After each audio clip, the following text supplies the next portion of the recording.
closer to the Bitterroot Forest. Continue north for 327 miles. Conquer the weekend in the all-new Hyundai Santa Fe Hybrid with up to 600-mile range. Jesus. The guy's name was Lyric Food. It's been like 5 seconds. Oh my god. Domination. God damn, that Classify the AO, carcass. kill team. Holy. Bro, it's been 5 seconds. We're almost first place. Oh shit. Yummy, yummy. Yoink, yoink. We're winning. Keep I'm a it up. natural. What is going on here? This is like the killing field. Oh my god. Is this the run? Is this a one-tap?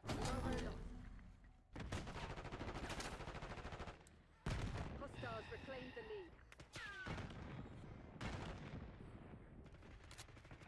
Controlling Bravo. I boosted and that fucking guy was right there. Securing B. Health warning. We're losing Alpha.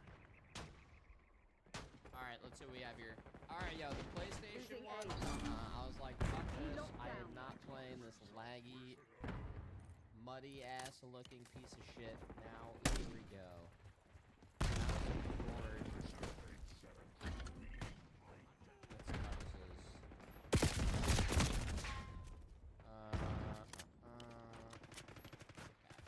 I'm gonna speed through the beginning. Taking the lead.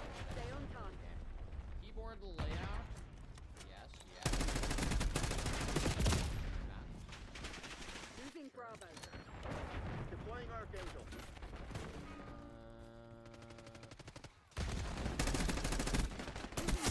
Move up, sniper it down. Wow, they just literally, won with that, huh? Sniper working. That was probably, I haven't seen a game so forward with, frame generation. I'm like, bro, turn this shit on. You wanna turn this on? Losing B. Turn it on. Movimiento. I've never seen that.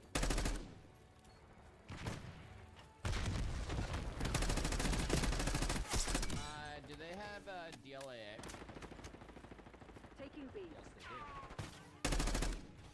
Yeah, like, this is a game I will stream on. But if it's fucked, I'd wait for release. Bravo is on. Because Monster Hunter is a beautiful game. Here we go. DLAA with frame generation. Enemy mine, front. Alright, what's the sniper here? I randomize. I mean, I can randomize. We're losing Alpha. Randomize phase. Securing Charlie. Fucking. Can I randomize the whole Losing guy? Bravo.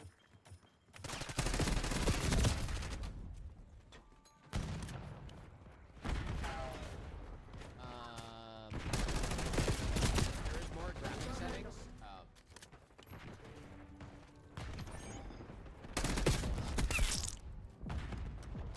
Display options. Taking Bravo underway. Sniper working. Controlling Bravo.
deadlock. Oh. Tamale. Is ranked open already? Oh my god. Sniper working. We'll see. We'll see. I'm gonna go all over the place today. All right, let me see. Hold on. Let me go back into the settings. Need eyes overhead. Hold on, bro. Sniper threat defused. Changing this. Don't die. Spotted enemy spring mine. Maxed out. Pretty sure I'm maxed out. We're good. Losing Bravo.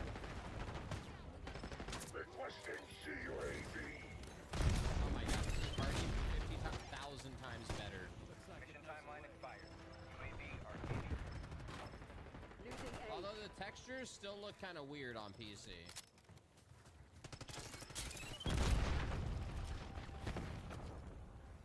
We're losing Alpha. It's beta though, you know?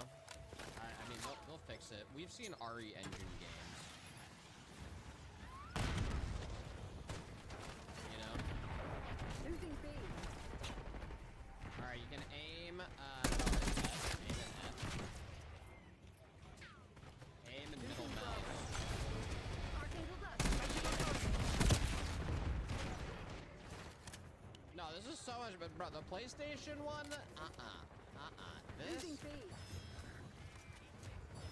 even if the textures are kind of off in some situations, it's still way better. Way, way better. Holy.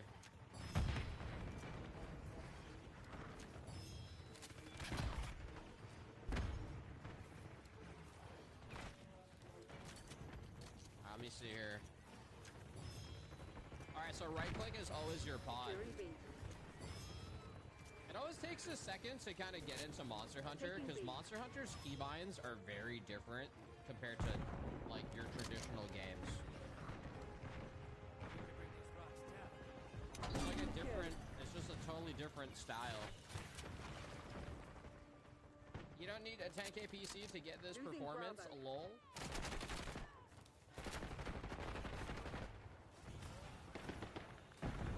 Lost B. Yeah, I'm literally maxed out at 140 with the LAA on. Taking Bravo. You guys are making underway. it sound like it's fucked.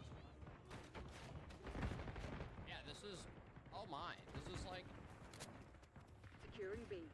beautiful now. Very nice. Did you cap frames? No. Alright, good shit. Dialogue too low. Sniper, take cover. Ma'am, find the, Hostile alright, mount incoming. and then try a weapon. Once you've got a feel for the weapon, Shit, I just crouched by accident.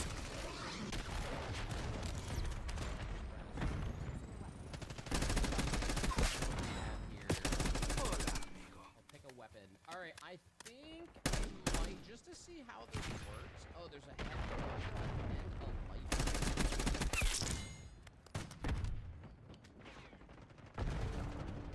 Holding Bravo.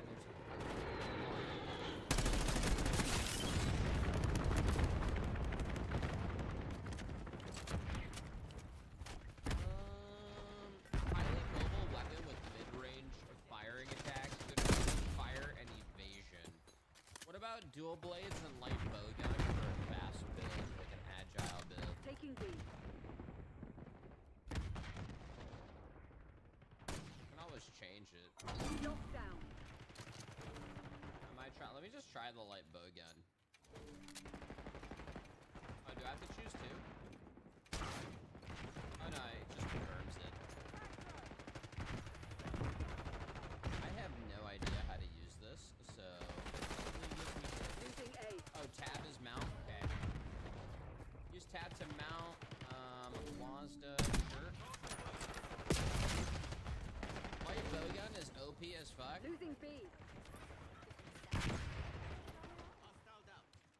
Interesting how there's an auto move, but I prefer actually moving my mount by myself. Sniper working. Oh, the brother. Oh, tab to mount. I know. Yeah. Dog, come with me. Can change We're losing mount Alpha. movement. Dog I'll keep it like this. Down there. Losing Bravo. Alright, we've seen these. I just want to get to the actual scene. Got a couple. An amphibian type. It's organized. Neutralize the threat. We're ahead. Stay Hey, alert. yo. Marshall's people are no fool. Why are you not shooting with left Losing click? B. Bravo lost. Take cover. Vengeance is mine. What? Puta. Securing B. Hold on. Let me see here. Press this on fire to execute a Bravo chaser shot. underway. Bravo is ours. It's going to attack. I am not playing with controller. I will figure this out. Losing Bravo. You can wait 2 seconds for me to figure it out. Stand down, Crimson. We have the potential. Run, coward. Somos imparables. Okay, so I can change all my... Meet the shark power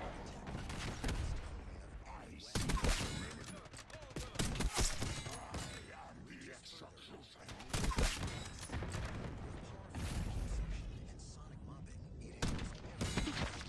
It lifts when it avoids obstacles, covers, and when it's finished, it empties, fills, rinses, and dries itself.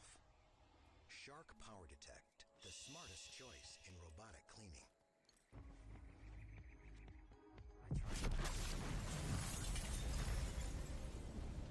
I try and be good to myself, and then naturally I just feel good. Keep dreaming and do what you want. It's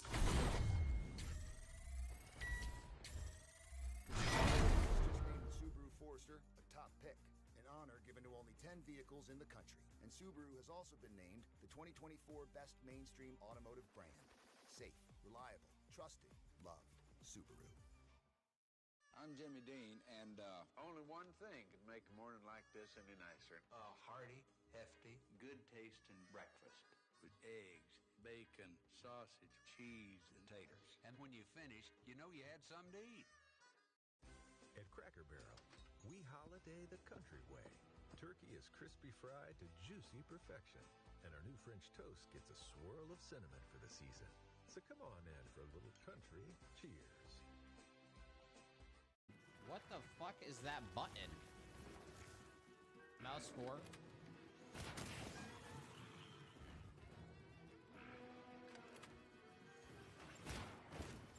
That actually did a shit ton of damage. Okay, so it's like a noob tube.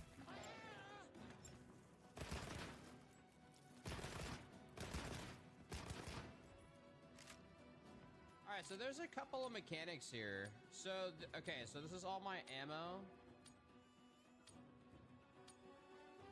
When the reticle turns orange while aiming, this is known as critical range. Firing from this distance will inflict the most damage. Your target critical at orange as you move and attack. Neutralize all threats. Oh. Critical range will vary depending on the ammo. Oh, okay. Orange, got it. Alright, you want to do that. You've fallen behind. Is there a bunch of stuff? How do I cheat? Oh, it's on PC. Okay. Go pick up this stuff. Control. I got to go pick some shit up. Alright, so open and we can go pierce. Freeze ammo, paralysis, pierce. You like level up your ammo or some shit? This shit ain't working. We've lost the advantage.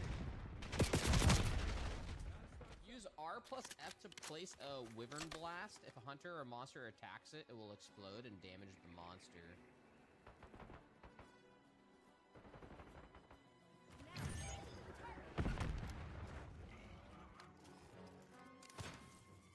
Oh, I see. So I can put... Oh, okay. I can put down, like, little mines.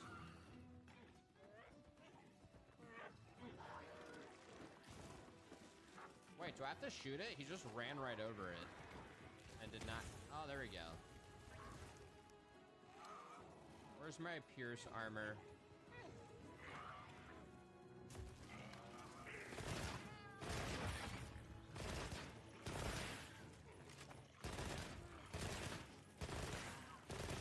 So I think this mode, can I switch to spread thunder ammo? Let me try thunder ammo.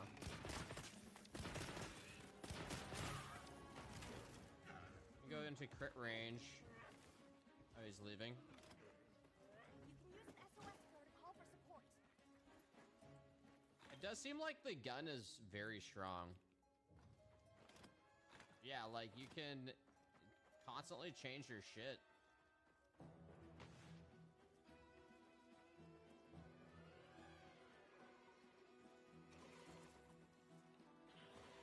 Range weapons eliminate the tactical feel of the game. This does seem very strong compared to your traditional melee weapon. But yeah, this is also like the tutorial. You know, this guy's not really, it's like casual dodging and shit. I'm just check supply items.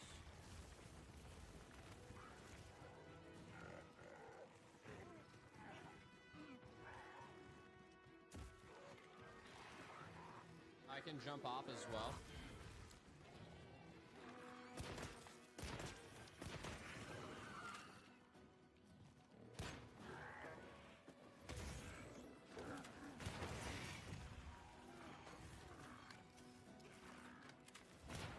Oh wait, I can hit right click and artillery. I don't know when I would need to shoot that far.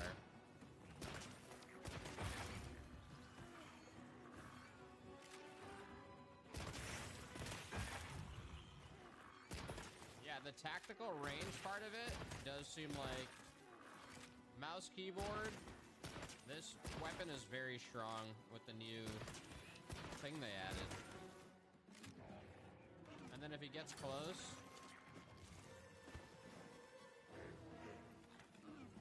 can I just put this right here? Oh shit, I can just literally pop this right in front of him.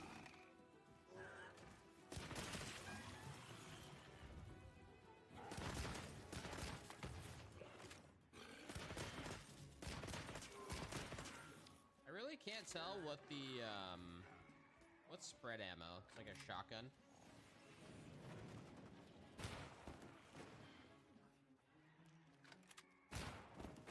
I don't know why you keep shooting when I hit tab. I don't know why you kept shooting right there.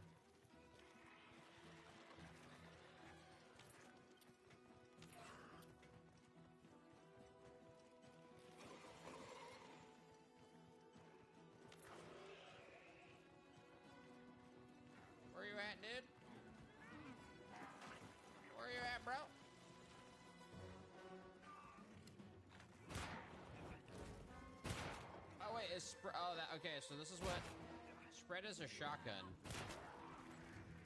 That seems okay.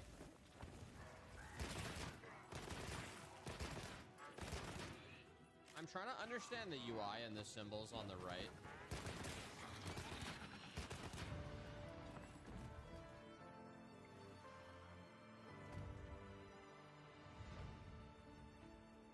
Well, shit, man.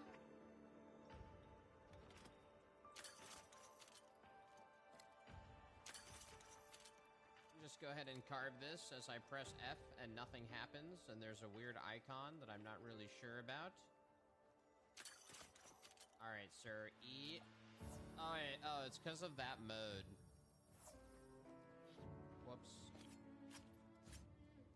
Yeah, it's this. When the reticle's in the middle, you want to unreticle. Good job, dog.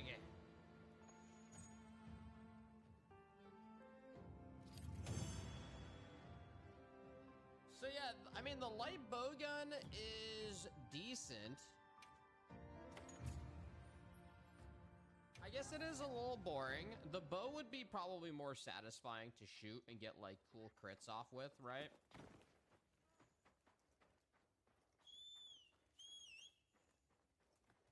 The heavy bowgun's like a big artillery thing, you know? Oh, yo, we gotta go back. We gotta go back. Where are you going? Where are you going? We just got like locked into a cutscene right there.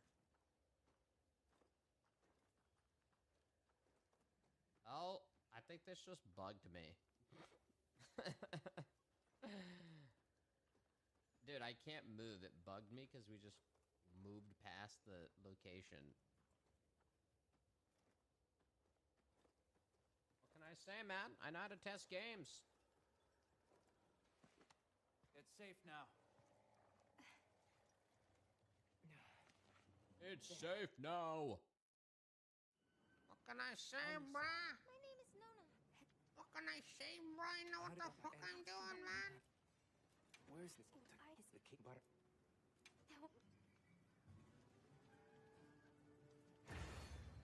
Desert Trotters. Mission complete. Alright, let me switch my weapon out here. Guild points. Can I make a guild for us? For when the game comes out? Quest counter. Oh yeah, this shit again. This debate screen. Join a lobby from this NPC to stress test your PC. Oh yeah, in the tent, right? True. Hey there, Hunter. I've marked the target on your map. For now, let's make for that location. Have you selected your weapons? If not, I'm about to. The tent over there. All right, let's see what we have here. Yes, yes. Great sword, primary. Change equipment. Okay, let's go with the bow. We're back on the bow after I said no bow. And we're gonna go dual blades. So, bow, dual blades. Secondary, primary is hope bow. And we're good.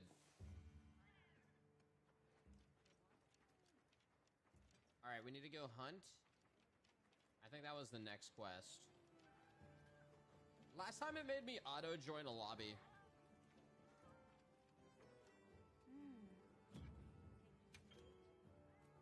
Does this game work exactly the same where you just do quests off of a board? I'll be waiting here. Is that how it works? Oh, is it the same shit? Oh. Can I loot on you? Pick up every herb you can find.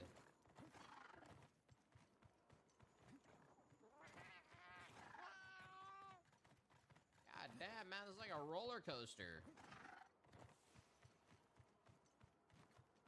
That alpha is our target. The quest will begin once you've dealt enough damage to it. Got it. Jump off a cliff and hold Z to fly. They did show flying, didn't they? I think you probably need the mantle to fly, though, right?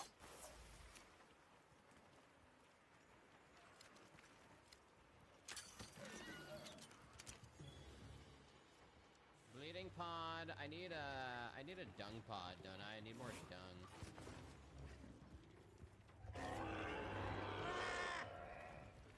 Chill, dude. Hold up.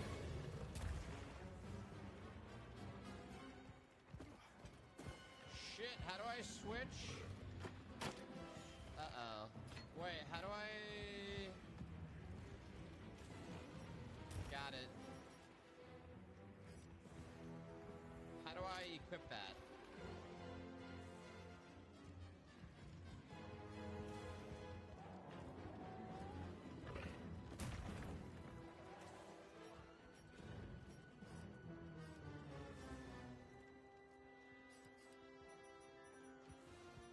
Wait. I know I have it. I'm just seeing how I equip. Oh, okay. Just leave the menu. Okay.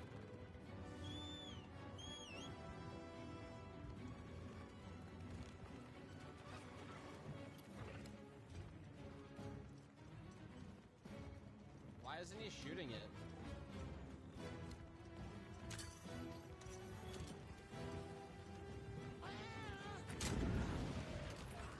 Oh, that's why? Is he gonna leave?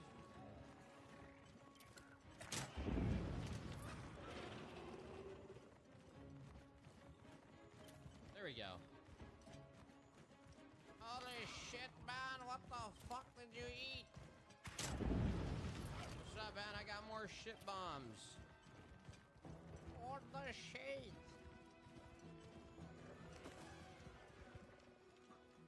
Okay, so now I gotta figure out how this works. There's coding and it looks like I have no ammo. Let's go ahead and, how do I get rid of this shit. I'm trying to whip out my fucking bow. I don't know why E didn't work there all of a sudden, but sure, man.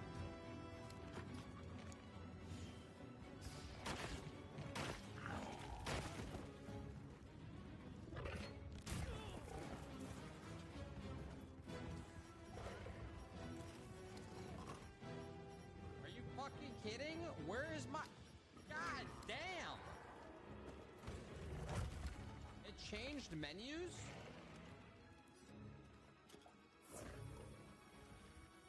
Insane. Insane. I will get used to this shit. Right now, this is like learning a new fucking program. Okay, now the mega potions are here. I don't know how that happened.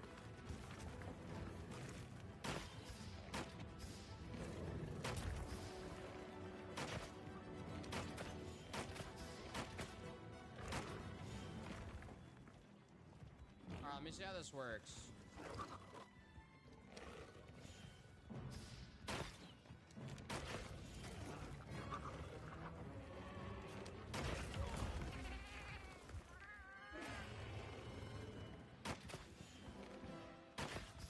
Sir, I need a tutorial on how to...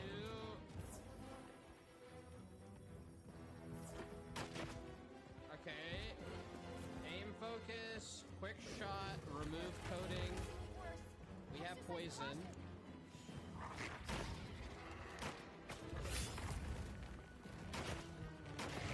I think I just like perfect dodged. What? We've been on the quest.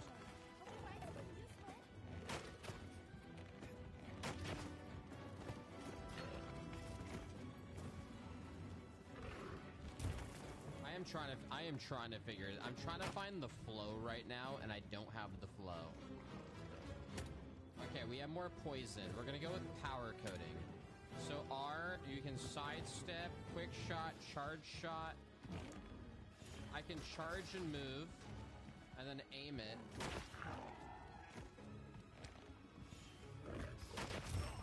And then if I get a perfect dodge, it's very nice. And then I can shoot a tracer. There's a tracer shot.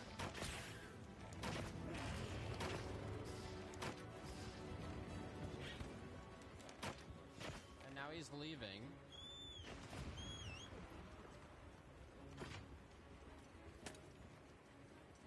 Let's just SOS to see how it works. I'm hitting control. Control on PC is weird. It's like, it makes you use a different menu.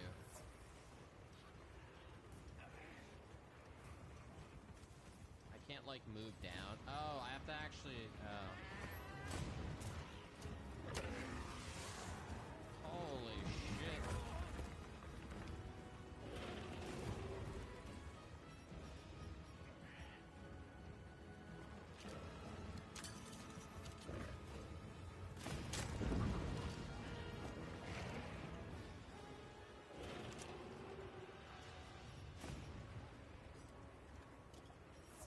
Try not to drink those, but get them back on the menu. I need to figure out how to do that.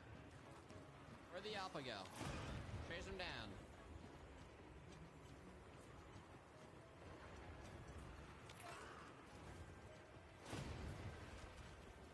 I wonder what this part is, unless it's showing like the one of the more elder dragons or something. High potency skincare now for your whole body. New Dove Cream Serums. With dermatological ingredients like niacinamide for 48 hours of regenerative moisture. New Dove Cream Serums.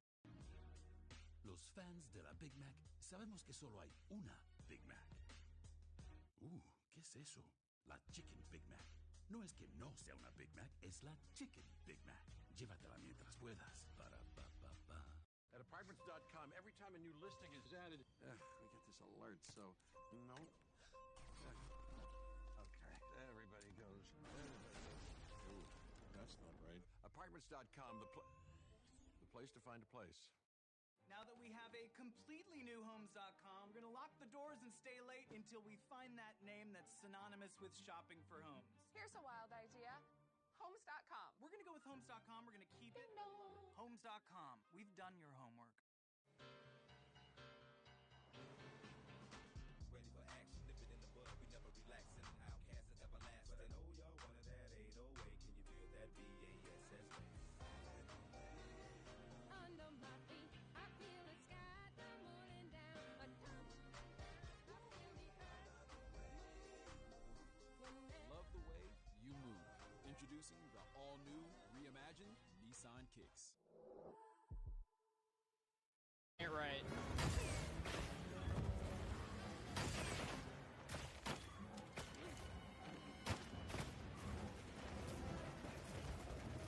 Whatever that was did a lot of damage.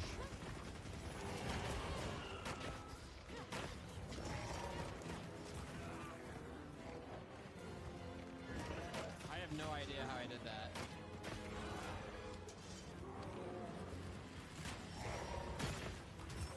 Oh god!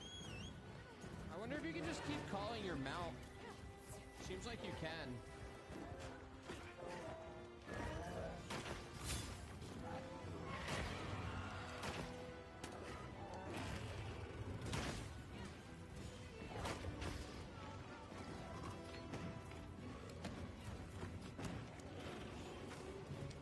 I got a tracer here.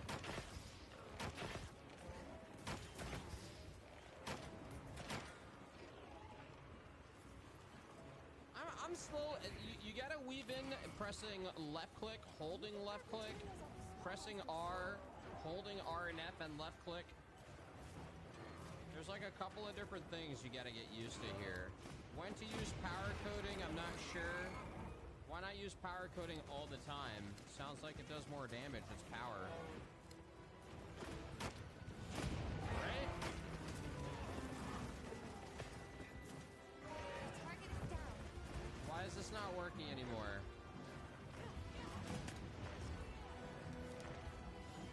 Arc shot is F. Oh, this is arc shot. So tracer on his back leg.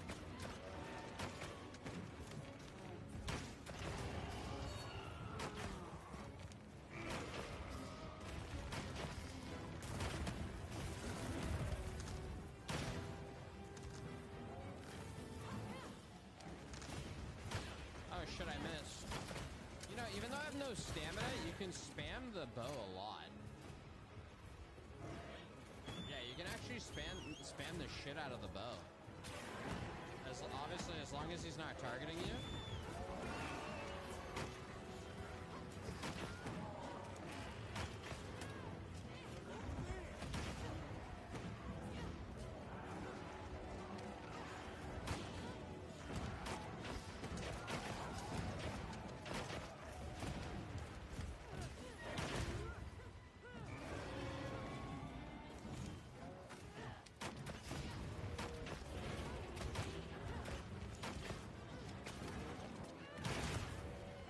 I don't know if that was insane damage or what.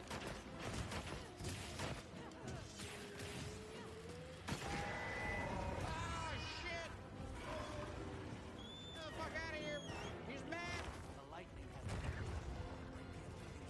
Holy!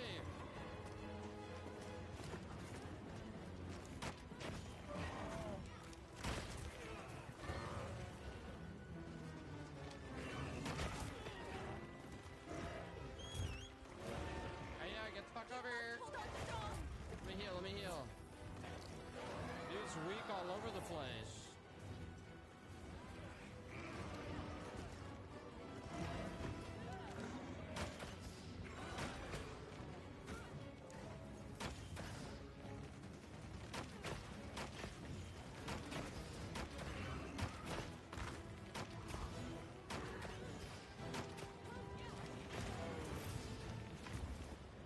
Oh shit, I can't move my mouse. Why is this so weird to move? What the fuck?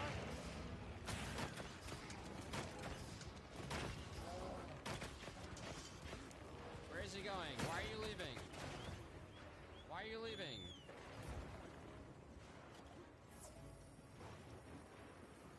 the keyboard and mouse, I'm getting used to it, but it's definitely more of a controller game, like 1000%.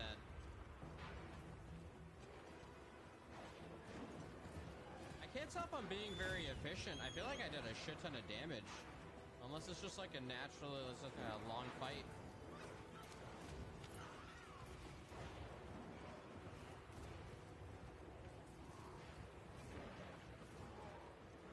I wonder if I'm missing another bow move.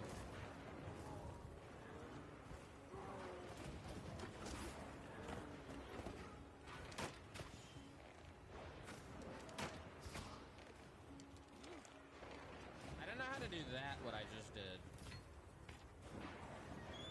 Where that big circle pops up.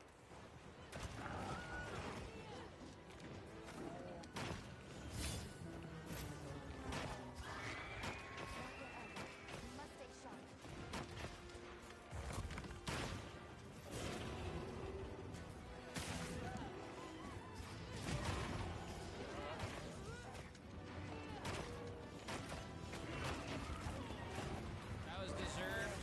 I had no stamina.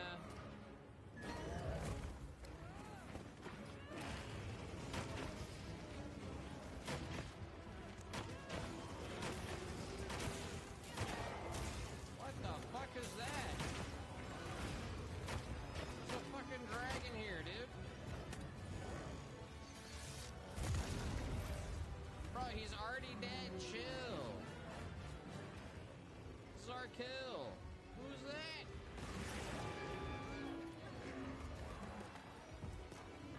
God damn, yo. Dragon's dog shit was made so this game could run.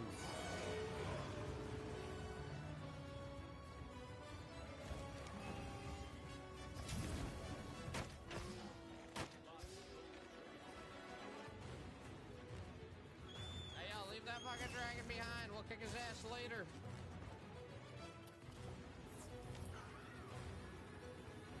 Get my dung pod. Is he gonna fuck me up? Yeah, this guy's picking a fight with now I feel bad. I feel bad now.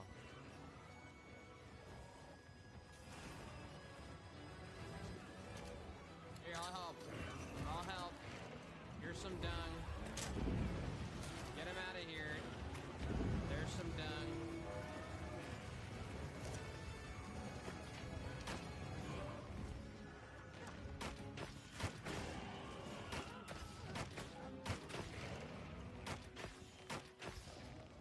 I don't know if you do more damage with the tracer.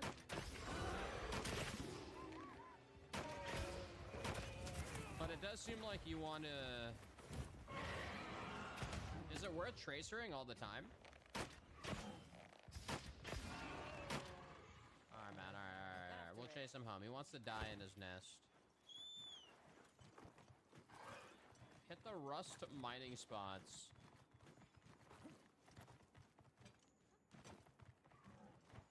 Yeah, I'm not sure how to do focus shot. Is that when the big circle pops up?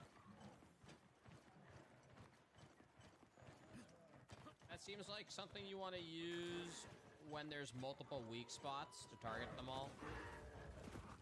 Charge shot. Power shot. Focus fire. Hailstorm. Storm. Yep. Ow! Oh shit, I did it.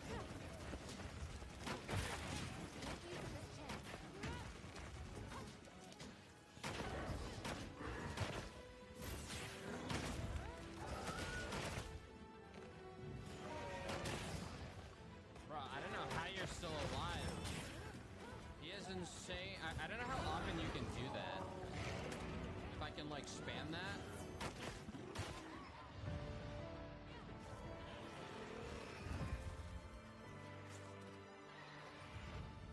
Is there like a cooldown, or could I just spam the shift?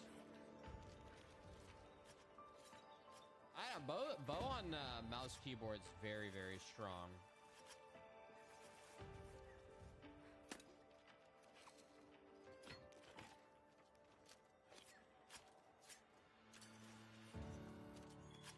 I'm I'm down to do some battles with some people in a lobby if you guys want to join up. I don't know when that moment comes. I want to at least try to kill all the bosses. Not much else to do here. Is there an actual dragon to kill in the beta?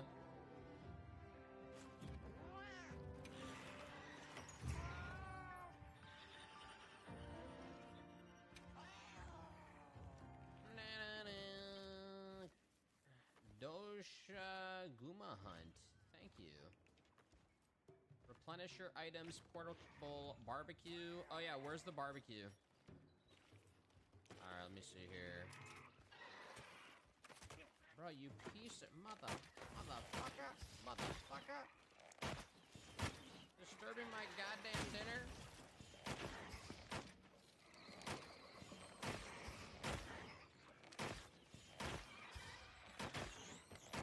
God damn, he was strong.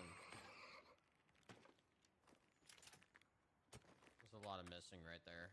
Alright, as we were. Grill a meal. Recommended meal. Meat. Ah! Start cooking a recommended meal. Sheesh. It's not like that one game that used a PNG. Oh yeah, Dragon's dog shit. Didn't they use a 4K video? Wasn't that game? This shit was in-game fucking RE Engine mocapped beef. Mocap. They literally fucking mocapped the steak.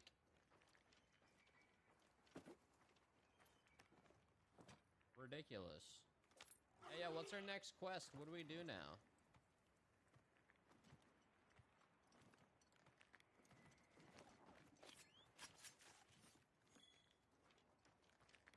I'll take! I'll take! He yells in the back. I'll take!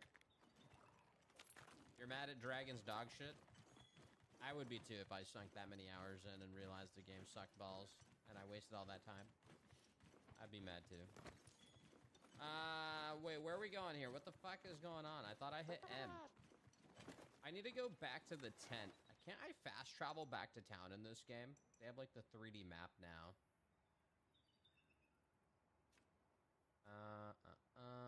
Where is the main move map? Environmental details, a fast travel list. Holy shit. We're gonna go ahead and try that again. Fast travel list. Base camp. Windsong Village. Windsong Village.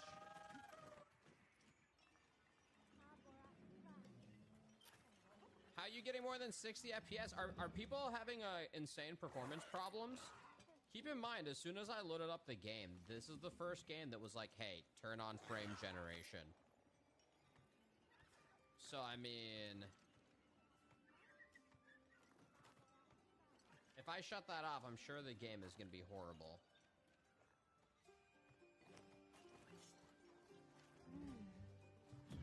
Alright, post-joint quest. I'm happy to help anytime. Hey, yeah, where's the quest board in this shit?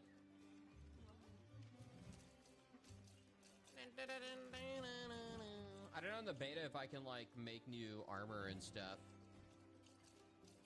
I did talk to Alma. She is the quest board the whole time in the game? Oh. I thought... are there no more actual quests? Now you're just... is this the end of the beta, technically? It's just hunting these two, and then we can go find the dragon manually? Now it's more about exploring. You need to kill other mobs. You start quest by hitting monsters. Now there's like 4 sets and 1 weapon of each. There are 2 other hunts you can do. There's 1 more quest, but you gotta explore. If you kill the dragon, you get an actual quest for him.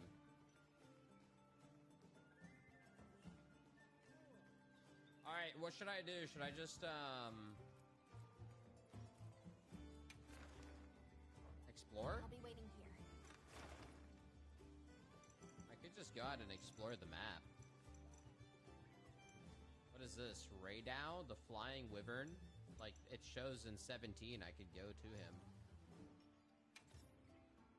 Oh, you can create a quest.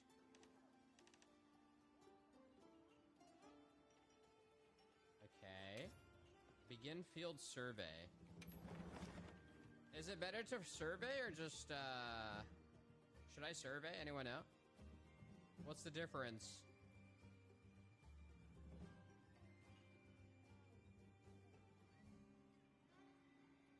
Anyhow is fine. Oh. I don't want to get locked into some shit and then it, like, fucks up. Commencing quest by order of the guild. Oh, so I can make a quest by just, marking Supply shipments one of the coming. mobs. Hope you find something useful.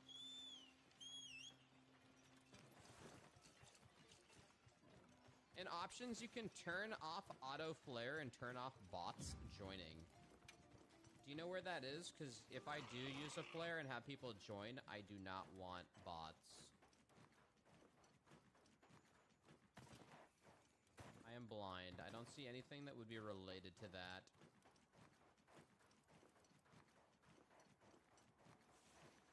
Oh, and Alma changes the setting? Oh. God, I love the fucking mount in this game.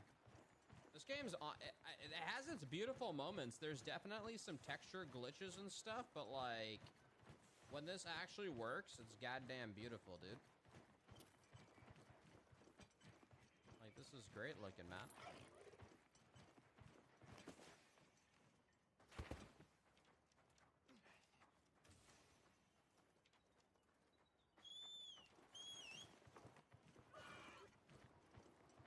Whoa.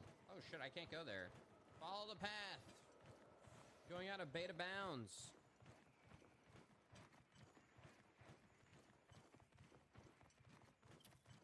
Discover new Dove Whole Body Invisible Cream.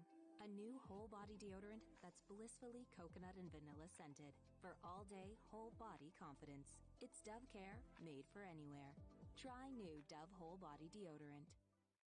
Hey, it's me, your very dry skin. New CeraVe Intensive Moisturizing Lotion with hydrourea and 3 essential ceramides helps restore my natural barrier and relieves my dryness for up to 72 hours. New CeraVe Intensive Moisturizing Lotion. Nature gives us what we need to protect ourselves. Like elderberries. Nature's Way combined these with vitamin C, D, and zinc for powerful immune support inspired by nature. Nature's Way. We gave it class-leading passenger space and the confidence of a nationwide dealer network. With the new Honda Prologue, we've made it easy to go electric. Visit your local Honda dealer and get a great offer today. Hey, can I offer you a popped Quaker rice cake? They go great with cream cheese, peanut butter, strawberries, blueberries, blackberries. Delicious. Whatever this fruit thing is. Seems like they go with everything. Avocado? Quaker, the rice thing to do. Hulu Plus Live TV has over 95 channels. Yes! Happened to that surprise! Live news, local channels. You got this. Together, Disney Plus, ESPN Plus, all in one plan. Wow! That did a lot of damage.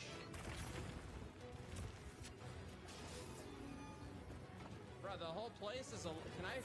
Wait, what the hell is this, Matt? Did he debuff me, or is the ground killing me? I can't tell.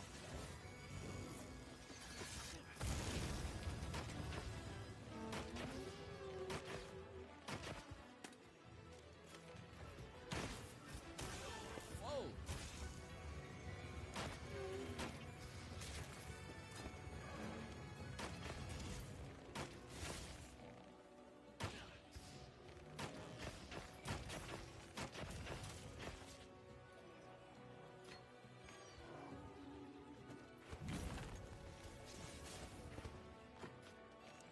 Let's try to poison him, maybe.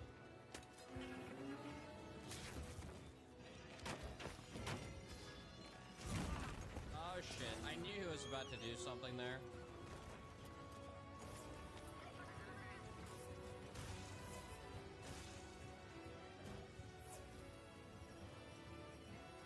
buddy. Where did you put all my pots? This fucking menu. Why do you have my dung pods out? I don't understand. Optimal health recovery. Why is there a question mark? Do I not have anything?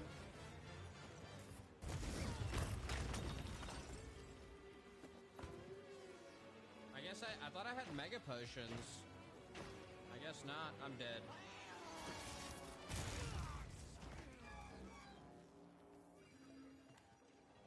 Oh, you know what I didn't do? I don't think I went to the tent and prepared myself.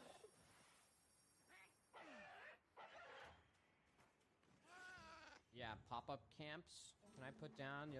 Oh, yeah, there's a pop-up camp here.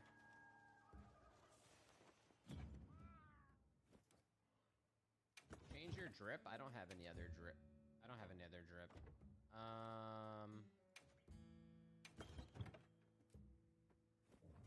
Okay. This is everything I have.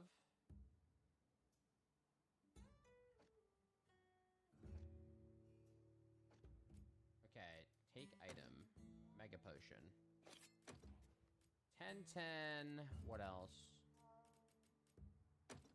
We already have rations. Okay, now we're good. I should have probably done that before. And then let's go ahead and make a quick meal. I don't know if there's a more efficient way to get buff before this fight, but we'll go with a recommended meal.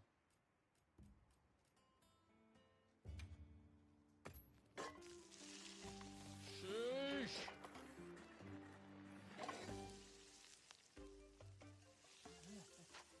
God damn, bro. Mocap cabbage?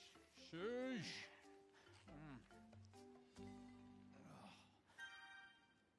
Fucking delicious. Alright, let's go fucking kill this asshole now. I'm ready! I have a full belly! I'm ready!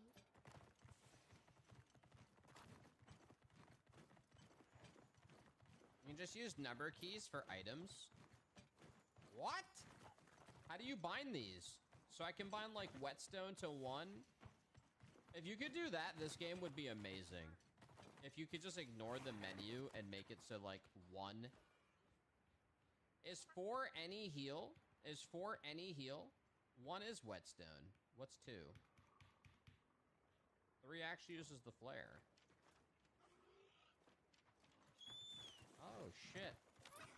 Oh, 4 just randomizes and uses your best healed. Oh, my God. Actually, that changed everything.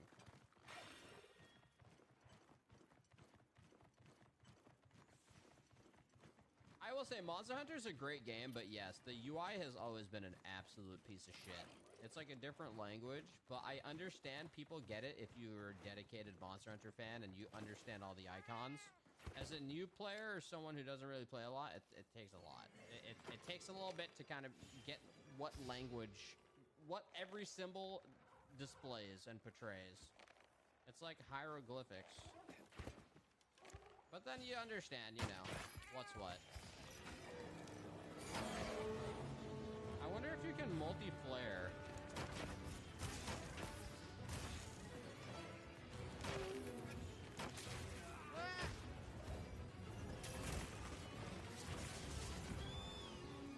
Alright, if I hit 4, it works. It works. Very nice. Very nice.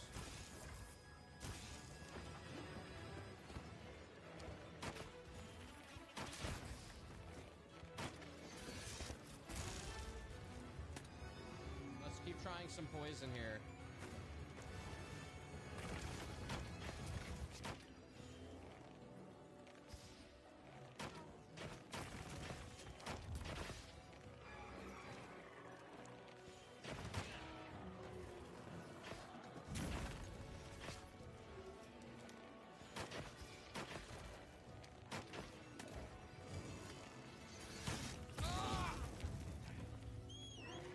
That looked like a scary move.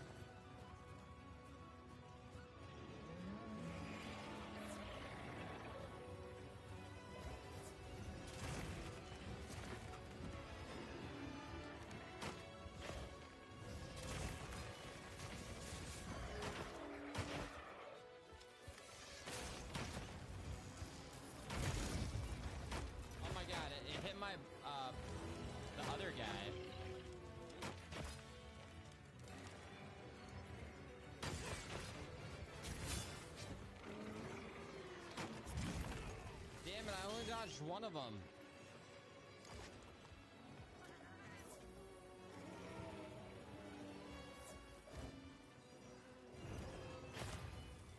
Oh, he's leaving already. He's already leaving. I'm glad. I don't like his lair.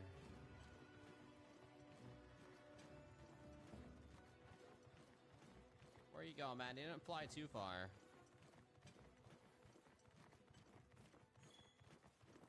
Doesn't poison put them to sleep or something? Looks like his tail can be like, destroyed.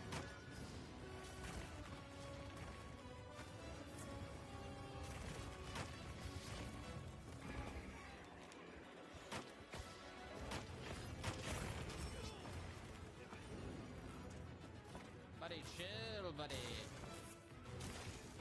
You're scaring me, dude. I don't know what that was.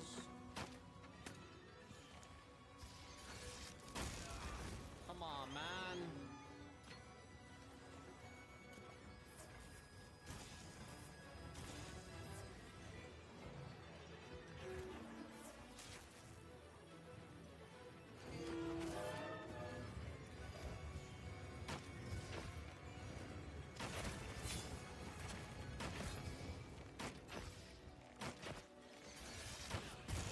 Damn, dude.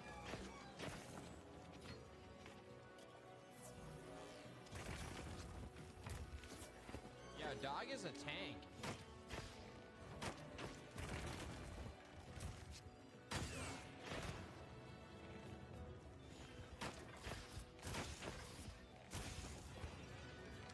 Ah!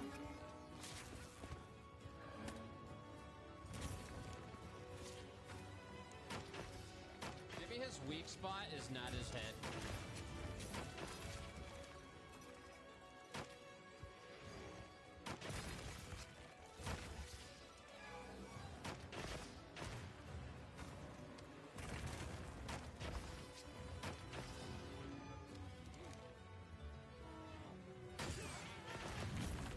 He had a weak spot on his wing.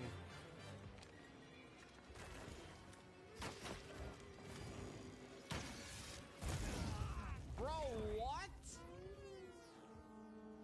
Are you kidding me, dude?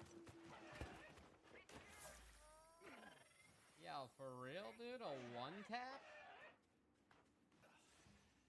That's fucking bullshit right there, man. That's fucking bullshit.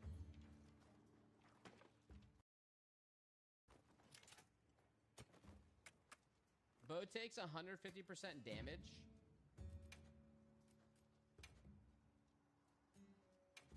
Eat that shit again. Eat that shit.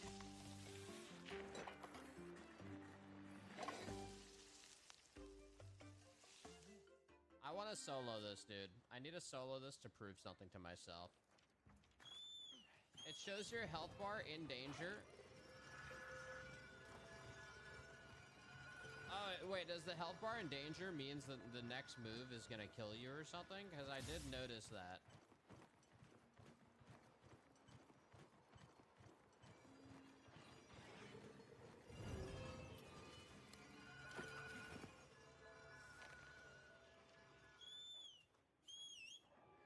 Oh shit, I didn't replenish pots. But I still have like 14.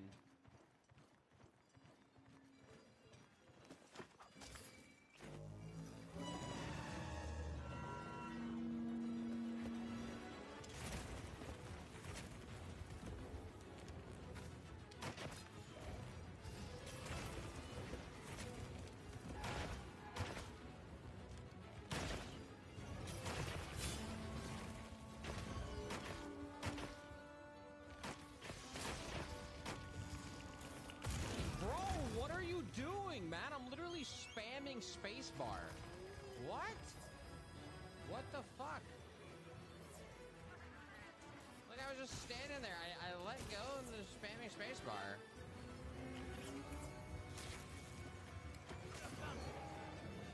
Oh shit, I forgot how this works. I have no idea how this works. Weak, strong, brace. I think when it's red, you brace, right?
Mount just left me. He just fucking left.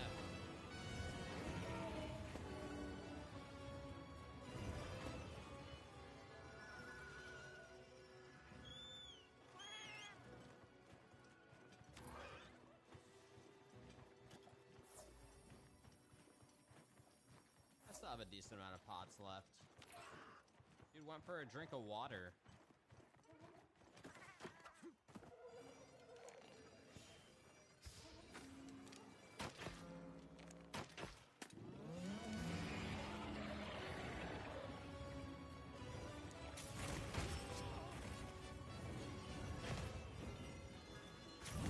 What the hell was that?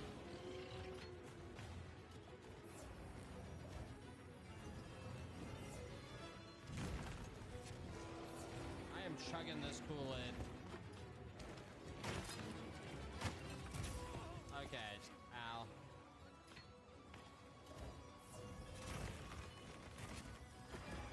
I'm a little worried if I will survive this.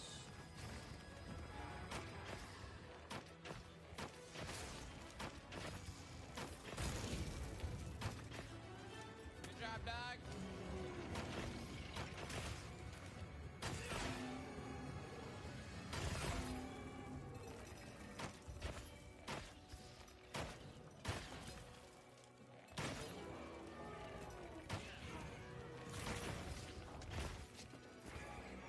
That was a lot of damage, huh? This is an awkward area to fight.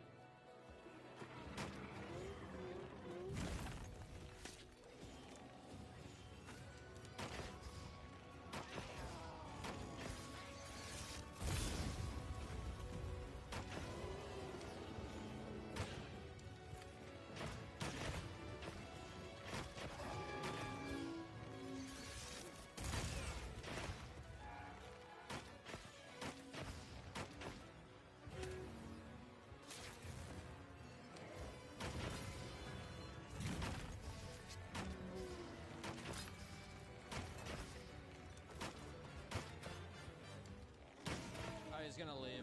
He's leaving. He's leaving. He is leaving.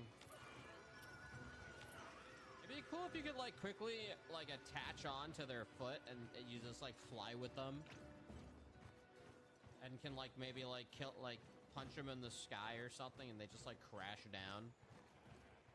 You can flash bomb him out of the sky.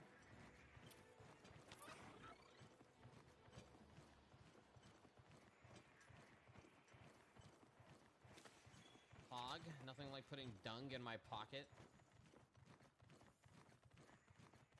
What do we have here? What do you need resources for in Monster Hunter? Like, is all this stuff for like different pod resources? Is any of this for armor? Or is it just like pots, fire herb for like fire resistance and stuff?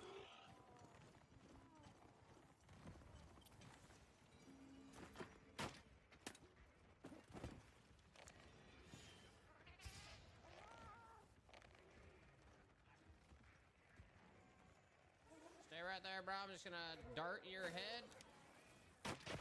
And now you're gonna be mad.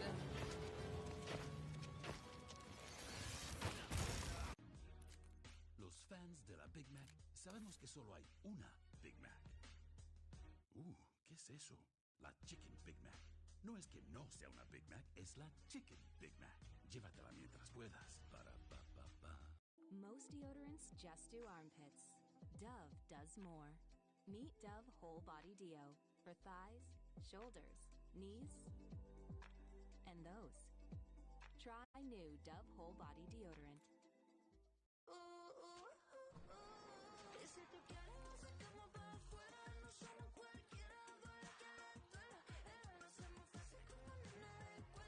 Bring Latin heat to iced coffee. Now that we have a completely new homes.com, we're going to lock the doors and stay late until we find that name that's synonymous with shopping for homes. Here's a wild idea. Homes.com. We're going to go with homes.com. We're going to keep it. Homes.com. We've done your homework. Imagínate tener conexiones rápidas y confiables que te impulsen a hacer lo imposible posible. You know what the fuck going on, nigga. UTF the fountain. Ingeniero espacial. Esto es My favorite op gone, he already dead to me. Phone him, called they favorite op, he did what he did, didn't he? Ain't tryna talk, got your nigga on the E-way like he playing bumper car. Scammer pay for safety, I'ma do it because I fuck with y'all. And he take the pills, you know they fake, he still dump them all. Switch make that 30 look too easy, still dump them all. Smoke the ops and make the niggas feel it who ain't coming home. Found him out and still found a way to put my brother on. He tell him walk around, why that nigga ain't getting killed? Post your car, we on feet, we hit your car before your crib. You a goofy, letting bitches take some pictures by the crib. If I get that Lolo, I go solo, you know what it is. Free that man, we can't wait to see that man. Hit his face, no ID that man. Real hits, I be with the murders, after murders, they don't feel shit. You two got them thinking that they killers, they ain't kill shit. He ain't slapping Vaughn, yeah, his ass shit. He ain't the voice, he just a nigga from the city. He left his block when he got on his hood shit. He had a local drummer say he went to Lil Durk was really out here moving like a mafia boss, forcing the Fed and members that 400 to know who rapper took the phone. It's known as Young Slimelight, affiliated with the National Bloods gang. The indictment detailed a decade-long reign of terror centered around the Cleveland.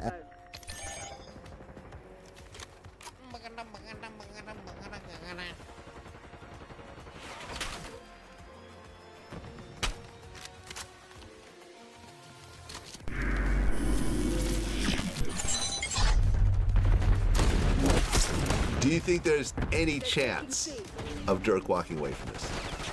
No, this is not a Young Thug situation. The Young Thug situation was the state overzealous DA, right? Who thought they had a Trump in because of all the witnesses, who prematurely struck deals with the witnesses, where they didn't understand that these witnesses could now turn around and renege, like Little Woody, right? You're dealing with the FBI. They're gonna watch you run around. Yeah, for 2 years they did this. Until they build their case. Now listen, when I interviewed Quando, I said, the guys who are responsible for it, do you know if there's any arrests or anything? He goes, nah, I don't know anything about it. And he was right. You know, I didn't know whether he just didn't want to talk about it or whatever else, but he was right. There was absolutely no progress for 2 whole years. But you see this all the time, FBG Duck. A lot of time passed. And then when the feds came in, everyone got arrested and everyone got convicted. Yeah, that's real. Yeah. They say the wheels of justice turn slowly. I've always heard this term. So you may think you got away with it. I mean, shit. Like me and Taxo, we were hanging out for over a year after the whole, Troy Ave situation. We all thought that there was nothing to worry about. I did his last interview a couple days later. He gets picked up. I did a poll today because I was upset about this because me and Quando are cool, right? Me and Durk don't have a relationship anymore. We haven't talked in like 6 years. But me and Quando are cool. Quando showed me a lot of love. He invited me to Savannah. Like, you know what I'm saying? He's always been 100 with me. So I find out that someone I'm cool with, someone put a hit out on him and ended up killing his best friend. So I was upset about this. So I did a poll. I said, who's the bigger dummy right now? Diddy or Lil Durk? Lil Durk. Because I don't think Diddy knew he was intentionally doing things in his mind that was violating the law to that magnitude. I agree. I think Diddy had been being Diddy for so long. Right. Right? This was just his norm. Right. Right now it's like you gave your life revenging a life, but you still didn't take the life that you were supposed to revenge. Right. You got someone who was not even involved in that situation. Who probably wasn't even there, actually. I don't think Lil Pop was even there when that happened. It wasn't. Yeah, I would agree. I think that Durk is the bigger dummy right now. Especially where he was in his career. He was a lot younger. Yeah, Diddy was a drug addict who liked freaky sex. And I mean, we talking about the music industry. Yeah. What's the percentage? There's a higher percentage of drug addicts who likes freaky sex than normal people who just report to work and go home and live normal, what we call normal lives. Yeah. That's the norm. Yeah. Right? I don't think Diddy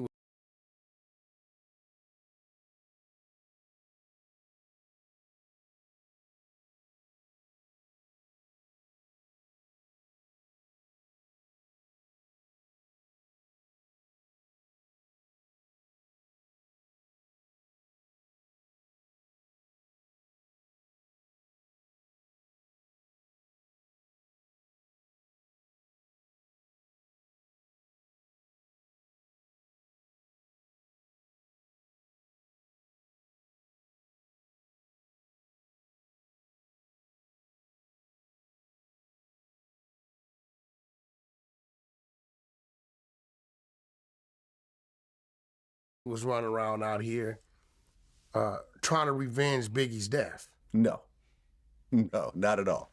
You know what I'm saying? That wasn't his thing, right? So, yo, it's hard to gain and it's easy to lose it. Dirk, I don't believe they were supposed to arrest him yesterday. Oh, it's because he looked like he was trying to fly away. Yeah. He started booking those flights. So because of that, he probably lost about a week, 2 weeks. Could have been a couple months. You know what I'm saying? You know, you never know how long they let Diddy float around out here 6 months. Yeah, I mean, between the house raids, And they got him with 6 and months. then you know, the grand jury, he had a long time. I was constantly saying that if I was Diddy, if I caught wind of the home raids, I'd have been over there with I would Russell. go to Russia. I'd have been over there with Russell. Yeah, Bob. Quick. Russ. Yeah, Russ, you got a suite for me. You know what I'm saying? Hey, Russ got a hotel he built out there. They was on him though because you remember, Diddy's jet was in the air. Yeah, he A was lot of going people to don't know he rents his jet out. Caribbean somewhere. Oh, someone else was on Well, it. yeah, it wasn't even him. Oh, okay, got it. They forced it to land. They pulled up on the force it to land. That's Wasn't funny. him. Yep. Right? So Yeah, GoDaddy Arrow is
Guys, be kind to your cheeks.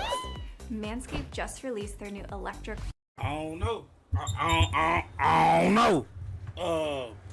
Hey, if any OTF / the Alamo, anybody that got an issue and want me to take this down because of illegitimate release or whatever, hey, just email me. Instagrams, I ain't hard to find type shit. Anyway, we slid with the video, well, not with the video, but with the picture. I don't know what's about to go on, but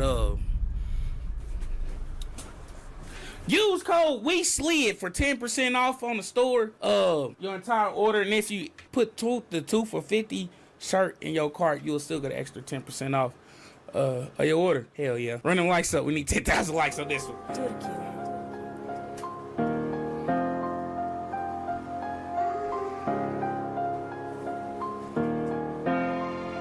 You know what the fuck going on, nigga. OT off the fountain. Shit. I hear the background. My favorite op gone, he already dead to me. For them caught their favorite op, he did what he did, didn't he? Something's sounding off. Something. I can't put my finger on it yet. For them caught their favorite op, he did what he did, didn't he? Ain't tryna talk. Catch a nigga on the E-way like he playing pumper car. Say I'ma pay for safety, I'ma do it because I fuck with y'all. And he take the pills, you know they fake, he still dump them off. Switch make that 30 look too easy, still dump them off. Smoke the ops and make the niggas feel it who ain't coming home. Found him out and still found a way to put my brother on. He tell him walk around, why that nigga ain't getting killed? Post your car, we on feet, we hit your car before your crib. You a goofy, let them bitches take some pictures by the crib. If I get that Lolo, I go solo, you know what it is. Free that man, we can't wait to see that man. Hit his face, no ID that man. Real hits, I be with the murders. After murders, they don't feel shit. You two got them thinking that they killers, they ain't kill shit.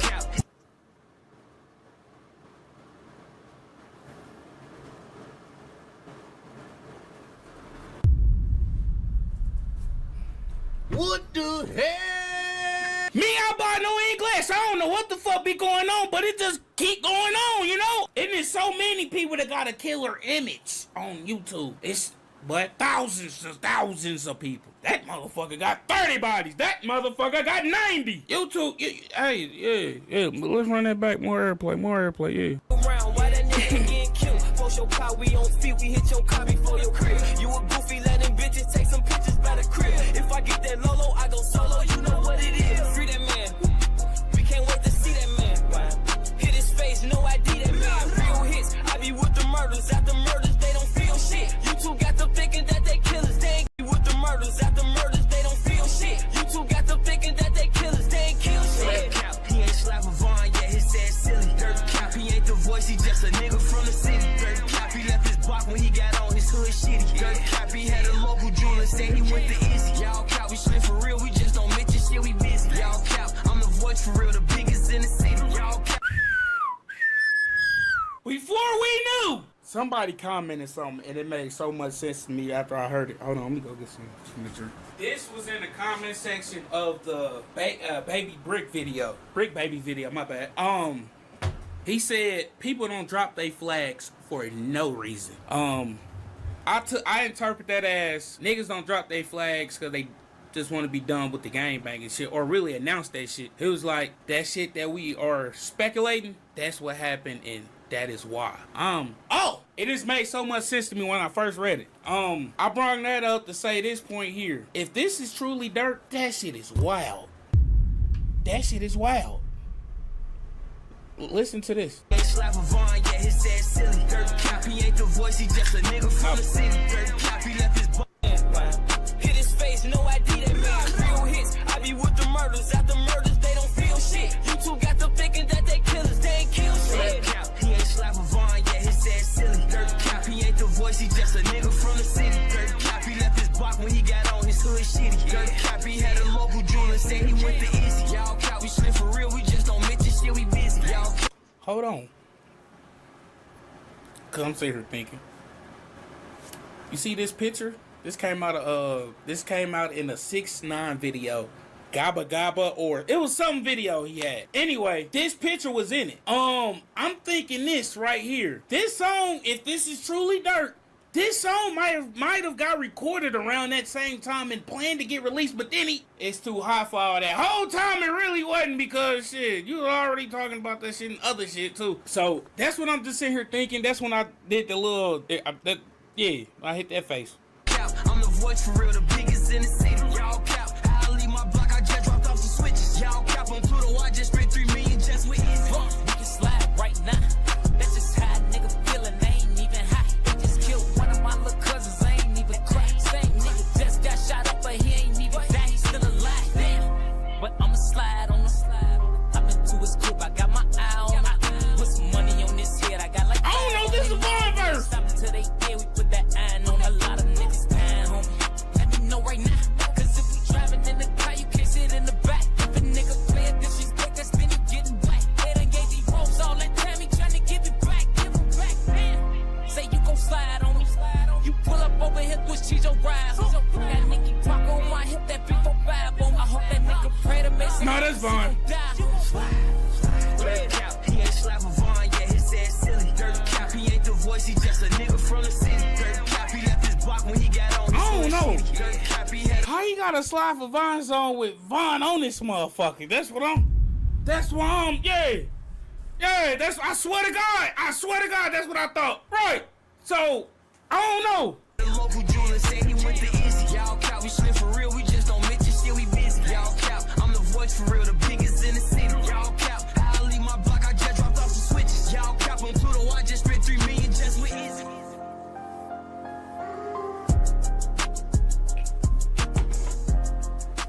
Anyway, I don't really know what to make of this. Hold up.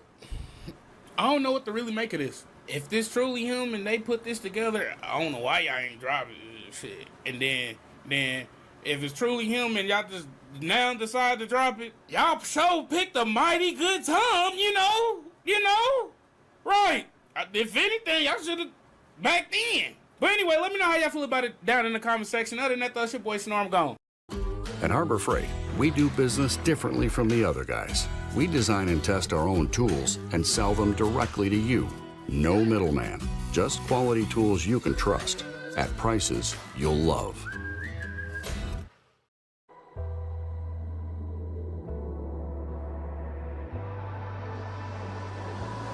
This is what you asked for, heavy is the crowd. Fire in the sunrise, ashes raining down. Try to hold it in, but it keeps bleeding out. This is Nah, somebody kill somebody, everybody got family, somebody relate to him or somebody cool him, you kill him. Now everybody that he was close with is trying to kill you. It's a never ending, or they gonna kill, let's kill somebody close to him. Right. Hey, how does that end? How y'all stop that? It don't stop. To everybody, all the people that playing the game, it's gone, you see what I'm saying? It's the last man standing. It's either you gonna be in jail, you gonna die, or you getting lucky around this bitch.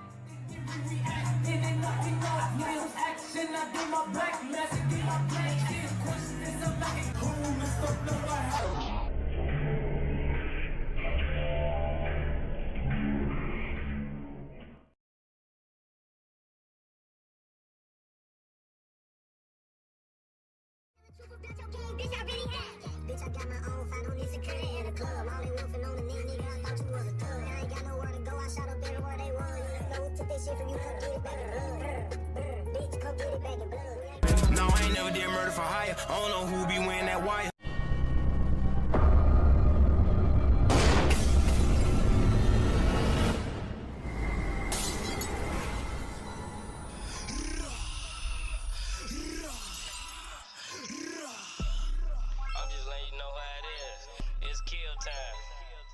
I'm saying though, they got 63rd niggas, some dirty ass niggas, man. I'm talking about. Hey, listen though, man, the nigga on 64, but y'all 63rd niggas over there smoking crack and shit. What's up, what it do? Drill Time TV checking in once again. And they saying your boy Lil Durk was knocking off shit left and right, Muslim by day, killer by night. And they saying that's all, folks. It's over with. But it might be too early to count Lil Durk out just yet, because he still got powerful people aligned with him that ain't jumped out the car yet. Oh, we most definitely go get into all that, so stay to the end, my friend. But first, let's revisit the underlay for the overplay. This 2024 Google update lets you earn money by watching ads. I feel like I just found a Google cheat code. This Chrome extension lets you block ads or get paid to watch them. It's called Pi, and once I started using it, I was shocked at how much of my content was actually ads.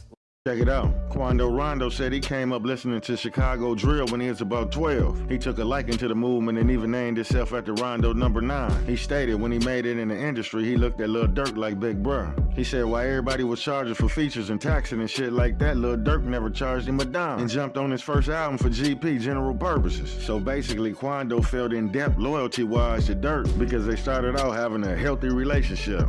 Quando, all Quando wanted to do was be Durk boy, his homeboy. You know what I'm talking about? Be down with him and Von. Man, I'll be back all day tomorrow, bet, bro, man. We gotta go to New York. I leave. I gotta go to New York tomorrow. I can't hear you. I leave. I gotta go to New York tomorrow. Oh, what's up? Look, no, I'm about to call. I'm gonna call you in a minute, bet, bro. I love you. Can't hear me. I love you too, bet, brother. I mean, man, it was a love. I had a relationship with the big bro. Not want to say his name. Not, you feel me? You know what I'm talking about. The dude that was on my album. Okay. Like, it was all love with us from my understanding. I've heard you say positive things about him. Even when it came down to doing music, like in the rap game, like, I didn't even have, like, my own people tell me, like, oh, it's this much for a feature. Like, I'm like, damn, what the fuck? Like, all right, bet, I ain't mad at nothing about it, but I guess this how I go. Dude never charged me for a feature, none of that, knowing he could've. Like, I looked at it, I'm like, this the big bro. Like, big bro, a legend. Like, this how all the young rappers coming up in the game looking at him like, nigga, been listening to him since I've been 12. You feel me?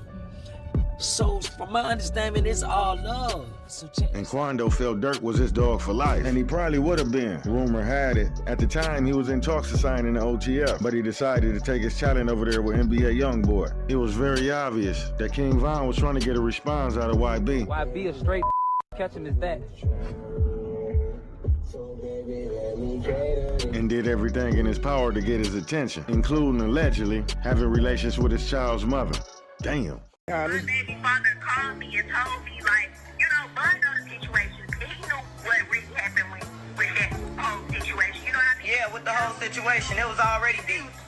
Right, and I was still talking to him because that's nothing to do with me. So Sam was like, yeah, Bud's sister about to air you out. I'm like, what's the problem? What's coming from?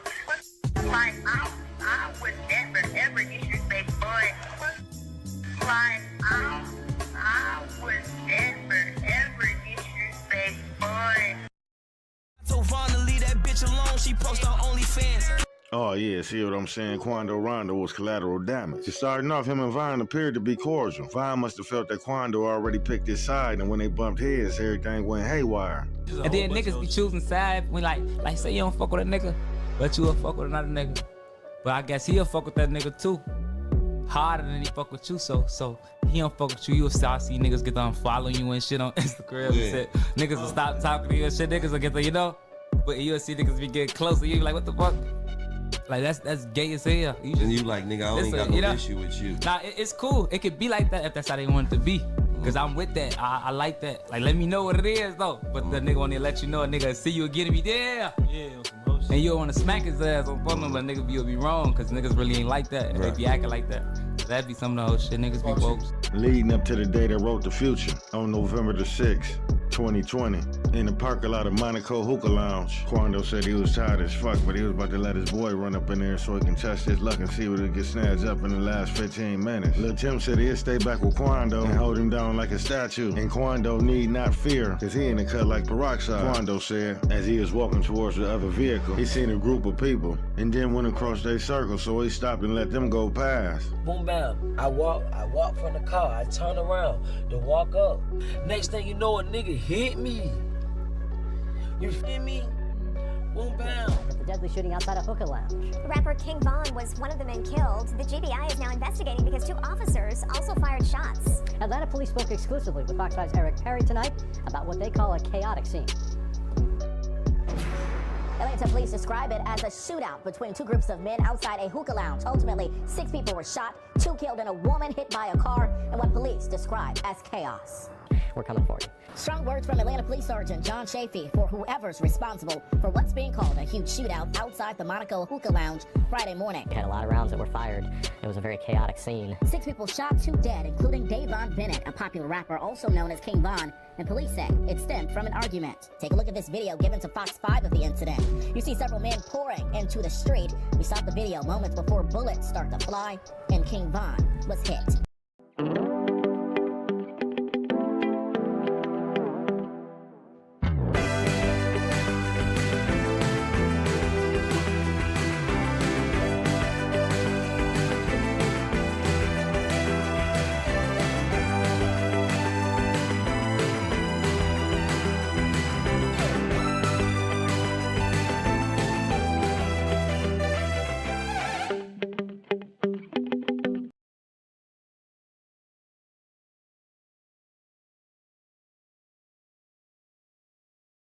Are you looking to create authentic pay stubs for proof of income? The Pay Stubs lets you create high-quality, low-cost pay stubs in less than 2 minutes with 3 easy steps. Step number 1, fill out your information in the form and we'll take care of the calculations for you. Step number 2, pick out your favorite design from a wide selection of professional pay stub templates. Step number 3, download your stub in the format of your choice, print it, and use it. It's that easy. Start today. Get your pay stub now.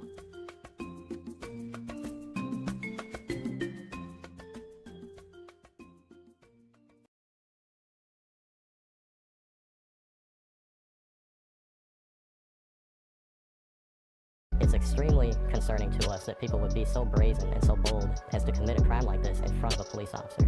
I'm told an off-duty officer in a marked vehicle with blue lights on, working security for the lounge, and an on-duty officer nearby rushed to the scene and did fire their weapons. But police are squashing rumors the officers were the ones who shot and killed the rapper. Dirk and NBA Youngboy once had a cordial music relationship. I believe they possibly got a song or 2 together. But after the loss of King Von, their relationship would never recover, leaving fans to believe if Dirk would have never picked up King Von beef, musically, he would have been on a whole nother level, with YB and Quando Rondo as allies in the music industry. But unfortunately, we'll never see that happen. A 3-second scuffle cost King Von his life, Quando Rondo his career, and Dirk possibly his future, leading up to these multiple murder-for-hire allegations. Can bleed whatever you want, I got your folks here. Lil Durk appeared in federal court Friday afternoon, charged with allegedly masterminding a cross-country murder-for-hire plot that can land him decades in prison. Let me catch y'all up to speed to let y'all know what we know for a fact. Check it out. Brown Eyes and Flocka from Lil Fo Mob TPG was the identified shooter that the Fed saying that was recruited by OTF Didi in the murder-for-hire of Quando Rondo. I guess Lil Pal became a casualty of war, being at the wrong place at the wrong time. They saying OTF Boogie was the driver while OTF Vonnie paid for the guns, cars, hotels, etc. Both of the shooters being from L4M hood left the drill fans baffled, and they thought it was real random being that Lil Durk in tandem with hoods like Tay-Town, Lamron, and O-Block that a bag of that magnitude to get dropped in the direction of Lil Fo Mob. But as we can see, OTF Didi been had rapport with L4M because he seen in one of their members' video at the 30-second mark about a year ago. You would have thought careful coordinating and planning went into play, but obviously that wasn't the case. Them boys fried green tomatoes. I read the whole indictment, and guess what? He don't say shit about no wiretap as a grown man. Cause man, I just ain't got it in me to sit on this internet and make up lies and spread misinformation, knowing the shit I'm saying could possibly get dude and his whole family knocked the fuck off. And that's one thing about the blogs, they gon' play dangerous games from the comfort of their living spaces. Nowadays, the blogs ain't got no conscience or integrity and willing to get plenty hurt. Yeah, as long as them checks rolling in on the 21st. Seem like Dirk got arrested and this whole internet shit done turned into tabloids. Make believe. Whatever you can make a motherfucker believe, I guess. At this point, he worth more being a snitch than not a snitch to bloggers, nigga. They not gonna correct shit. But understand this. If Jam did 12 years and got out in 2022, and later went back in for the gun charge in 2023, okay, then how in the fuck was he wearing a wire for 2 years on OTF?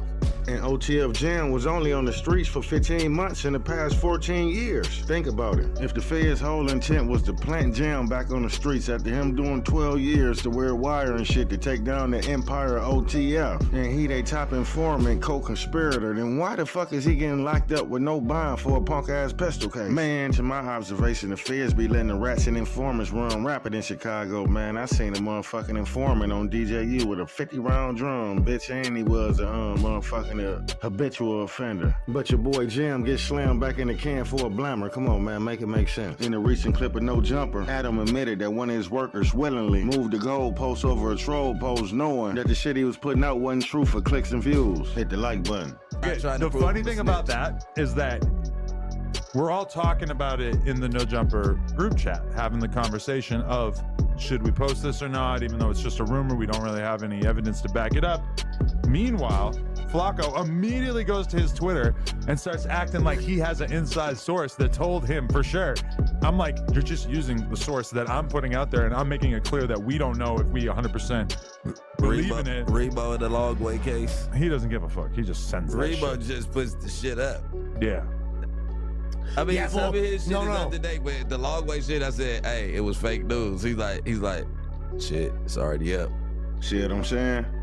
That shit crazy. This 2024, the blogs worse than the gangbangers. They'll get you killed from a distance and think nothing of it. So far, what we know, well, it never was a wiretap or nobody wore a wire. The wire rumor came from an OTF member posting about somebody completely unrelated to OTF Jam that snitched and was wearing a wire, obviously. But OTF Twin got dude face and name on that post, so I don't see how signals got crossed with the blogs. They did Jam dirty, man. Them photoshopped his face to the interrogation pic and whole thing, man. Meanwhile, fans don't know what to believe. Naive than a bitch. They done sold y'all a dummy and ran with the money.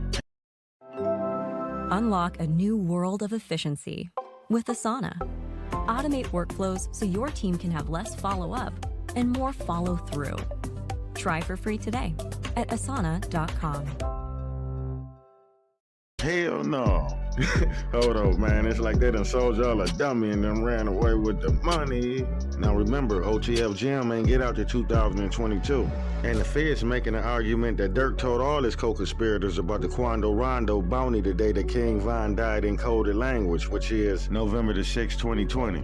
2 years before Jam was even released. But I'ma link the documents in the description for those seeking the truth. Moving along, on August the 18th, 2022, the day before Lil Pab murder, OTF members learned the Quando Rondo location from a longtime OTF affiliate, co-conspirator number 4. So Didi, Flocka, Brown Eyes, and Boogie allegedly fly out to California from Chicago with a one-way ticket to San Diego, along with co-conspirator number 2. Feds say on this same day that Dirk traveled to California in a private jet with another conspirator, OTF Vonnie. How the story goes, Vonnie allegedly provided guns, ski masks, and hotel rooms for the killers on the OTF company car. Fuck you talking about? They went through Vonnie phone records along with co-conspirator 3 and had reason to believe. A text message saying, "Don't book no flights under no names involved with me," came from the alleged ringleader of this orchestrated hit, Lil Durk. Feds say they could link this phone to Lil Durk from a text message he made in February 2022. Self-identifying itself to an individual in Florida unrelated to this investigation. On the day of the murder, surveillance video shows that OTF followed Quando Rondo from his hotel and trailed him for hours leading up to the shooting. When Quando Rondo and Lil Pab stopped to get gas, Flocka, Brown Eyes, and co-conspirator 2 parked back there in the alley, popped out and did their thing and got the fuck on. And 50 minutes after the shooting, the Feds had them a case. They got surveillance cameras all through Beverly Hills. Little did they know, doing a hit in Beverly Hills is equivalent to doing a hit in Chicago Gold Coast. It'll never end in your favor. Rest up, Duck. So following surveillance of the vehicles led them to an in-and-out spot in LA, where OTF Didi, Vonnie, and Flocka would arrive in murder vehicle number 1. Brown Eyes and co-conspirator 2 would arrive in a dark SUV. At this point, law enforcement was able to put faces to the ski masks that just jumped out and killed Lil Pab in cold blood. And documents stated that OTF Didi was responsible for the payment. A few hours later, Didi, Flocka, Brown Eyes, Boogie, and co-conspirator 2 was on the next thing smoking back to Chicago. Now the Feds are gonna argue that Dirk knew that they was on his trail, and that's why he made an attempt to publicly distance himself from suspected gang members and criminal activity by changing his name to Mustafa Abdul Malik and using Islam as a shield. to do his dark deeds under. Fans are speculating that Dirk knew it was just a matter of time, and his recent show at the United Center was in fact his going away party. And rumor got it that he wanted to make it a bash that they'll never forget. Feds say when they started raiding various suspects in Chicago, Dirk was trying to get out the country to a place with no U.S. extradition, but they pinched him right before he boarded the plane. And Vine influenced Dirk in ways you couldn't imagine. And Dirk knew what came with this shit at the end of the day, but just didn't believe that it could happen to him. Them boys was living life like a movie in front of the camera, and behind the scenes paying off all the powers that be. I don't know all the circumstances around these accusations, but again, what I do know for sure is that, here's another example of a young black man who grew up in severe trauma that led to life choices that he has been very open and vocal about healing from those choices. That's why he's been committed to finding his righteous path, seeking out truth and justice through his faith, while also investing in behavior and mental health support for individuals. Look, what will you do with the money? Well, as I said, right now we have allegations, right, that he has not been tried. And look, I understand the question. I don't want you to think I don't understand the question. But you're asking me a question about someone who has worked to transform his life, who has admitted that he is on a journey to transformation and has not been charged with anything. Has not been convicted of anything. And so if you're asking me if I should make a judgment on a black man before a full trial has actually come to fruition, I hope you do understand why it is not my position to determine the outcome of someone's life.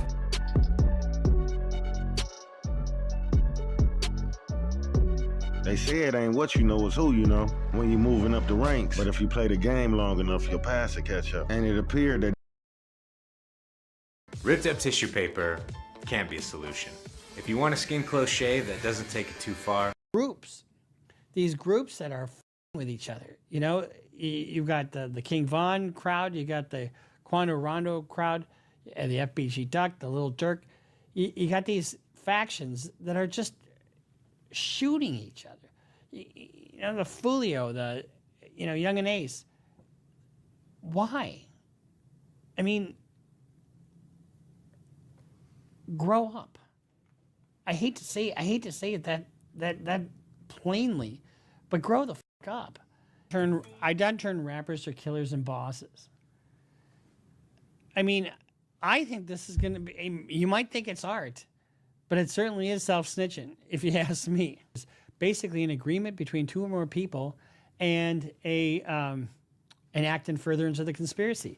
Purchasing of the airline tickets is an act in furtherance of the conspiracy, taking a substantial step, getting people out there and then having them do what they did.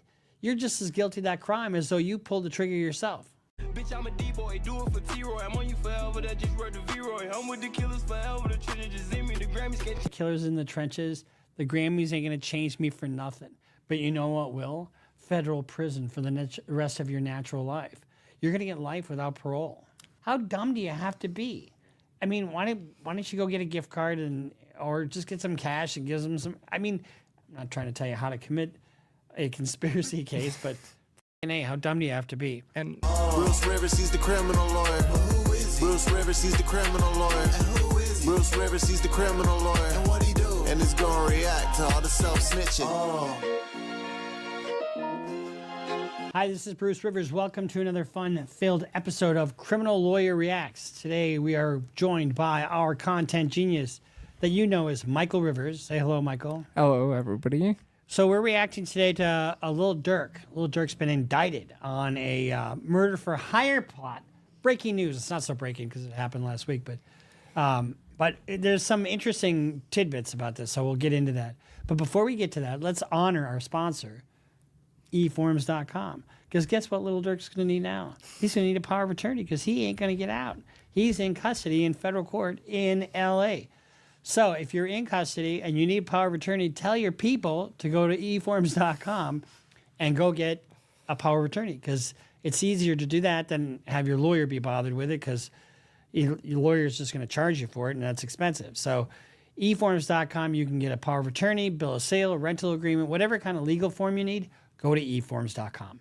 Effective way to stay out of court or win when you get to court because the documents don't lie. And it's also a good way to avoid the high costs of a lawyer. All right, so according to Forbes magazine, Rapper Lil Durk is in federal custody following his arrest last week on the murder for hire charges in connection with an alleged plot to target rapper Quando Rondo. And if you remember, in 2020, I believe, Quando Rondo was in a beef with King Von, and that's when that shooting happened and 2 people died, and that King Von was one of them. Now, 2 years later, there was a shooting that killed Quando Rondo's cousin. It was aimed after him, but this is a murder for hire plot. So this is Lil Durk. 5 other people have been arrested and brought to federal court. Earlier Thursday, meaning yesterday, 5 men, was it October 29th? Yeah, so this was just 2 days ago. 5 men who the prosecutors alleged have ties to Lil Durk's Only the Family rap collective and were co-conspirators in the 2022 murder for hire plot were also arrested in Chicago and appeared at the Dirksen U.S. courthouse, and the Chicago Tribune reported. So here's what they did. They tied Lil Durk's credit cards to the flights that these guys... That didn't happen? No. I'm just saying how stupid that is. So they tied Lil Durk's credit cards to the flights that these guys took to go kill Quando Rondo and whoever else was in his wake. How dumb do you have to be? I mean, why don't you go get a gift card or just get some cash and give them some... I mean, I'm not trying to tell you how to commit a conspiracy case, but fucking A, how dumb do you have to be? And one thing I'd like you to add is, like, how long was this predictable down the pipe? You know what I mean? I think since we started covering Lil Durk, you had little insights here and there from... And let me just tell you this. This was not unpredictable. An affidavit filed in federal court based on the testimony of FBI agent Sarah Cochran states Lil Durk had placed a bounty on Quando Rondo's life, citing unnamed witnesses, and that flight tickets purchased to carry out the murder were made with credit cards linked to Lil Durk and the Only the Family, OTAF. The plot was hatched as a retaliation for the 2020 murder of Lil Durk's colleague and friend, rapper King Von, according to the affidavit. Lil Durk attempted to flee the United States. Why is that important? Well, risk of flight and danger to the public. Those are 2 things that you look at for bail. Think he's getting out? Fuck no. Why not? Because he tried to flee the United States prior to his arrest, according to the U.S. District Attorney's Office and the affidavit, which states he had 3 flights booked to Italy, Switzerland, and Dubai. All of which have... yeah, they all have extradition treaties, but who cares? He didn't board any of the flights. Lil Durk is expected to be arraigned in Los Angeles in federal court in the coming weeks, and the court said in a statement. So, you know, when you really look at these guys, first let's talk about what this case is about. Let's take a look at a WJCL News. Recently, and for no reason at all, I asked Mint Mobile's legal team if big wireless companies are allowed to raise... Right now, the search is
On for 3 people who police say shot at a Savannah rapper, killing a member of his entourage. It happened in Los Angeles, and so we reacted to this about the time that this happened.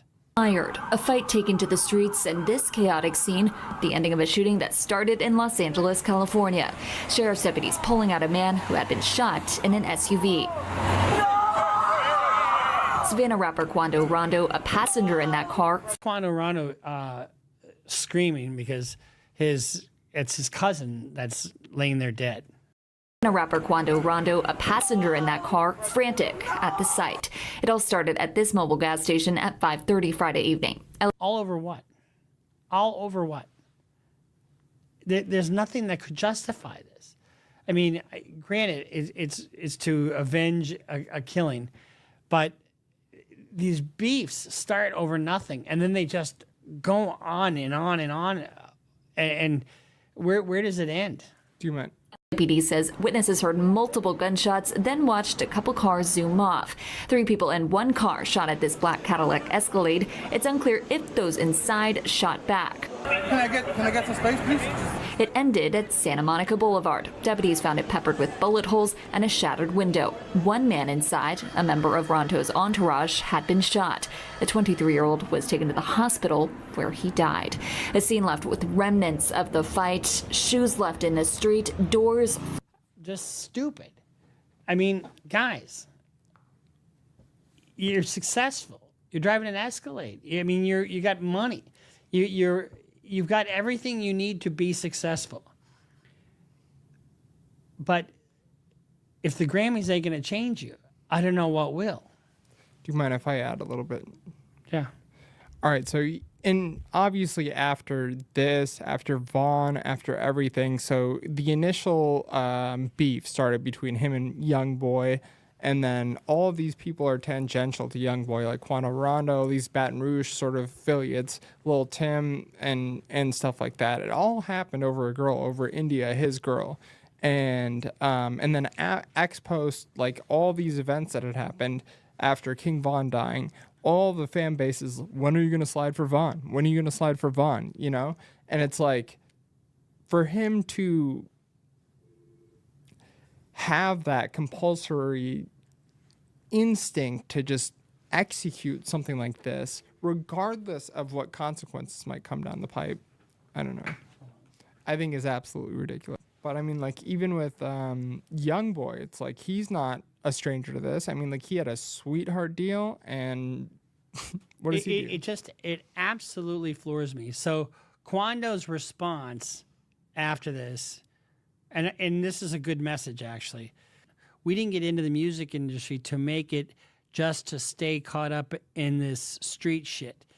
We all have families and communities counting on us. True.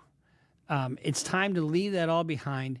We've already lost so much, and it's so heavy on my heart to forgive anyone I had issues with in the past. It's all love from me, praying for everyone. Life goes on. You know, that is the first positive message I've seen in a long, long time. There was somebody else that came out after he got out of prison. I can't remember what the name of the guy was, but he came out with another rapper, came out with a good message. Dudes, you guys got to stop. You got to stop this killing. I mean, we're going to play this little clip here. Yeah, there's a couple of different music clips after.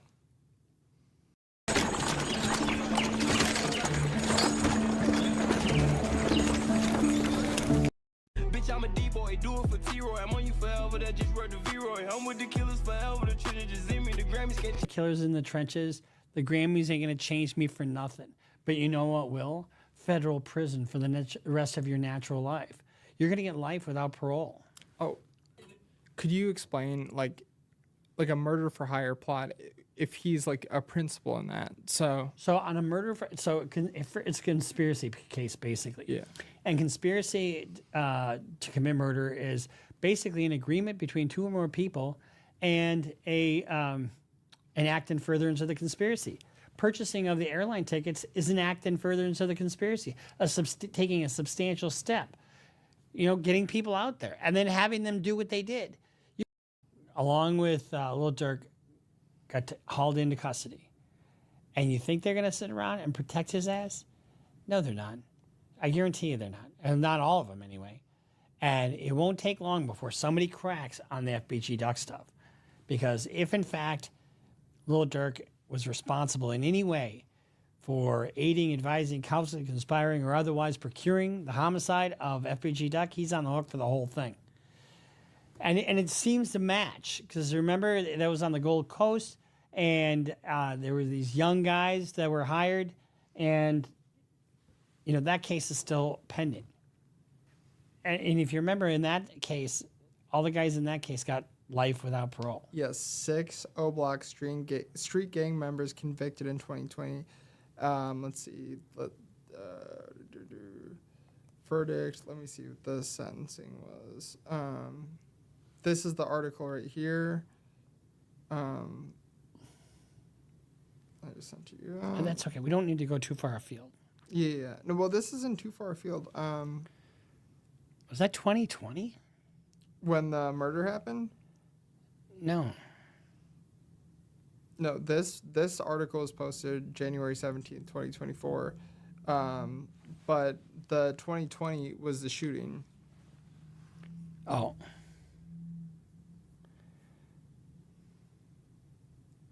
After just 2 days of jury deliberation, federal jury on Wednesday convicted 6 reputed gang members of the brazen killing of Chicago rapper FBG Duck in the Gold Coast. They're all convicted.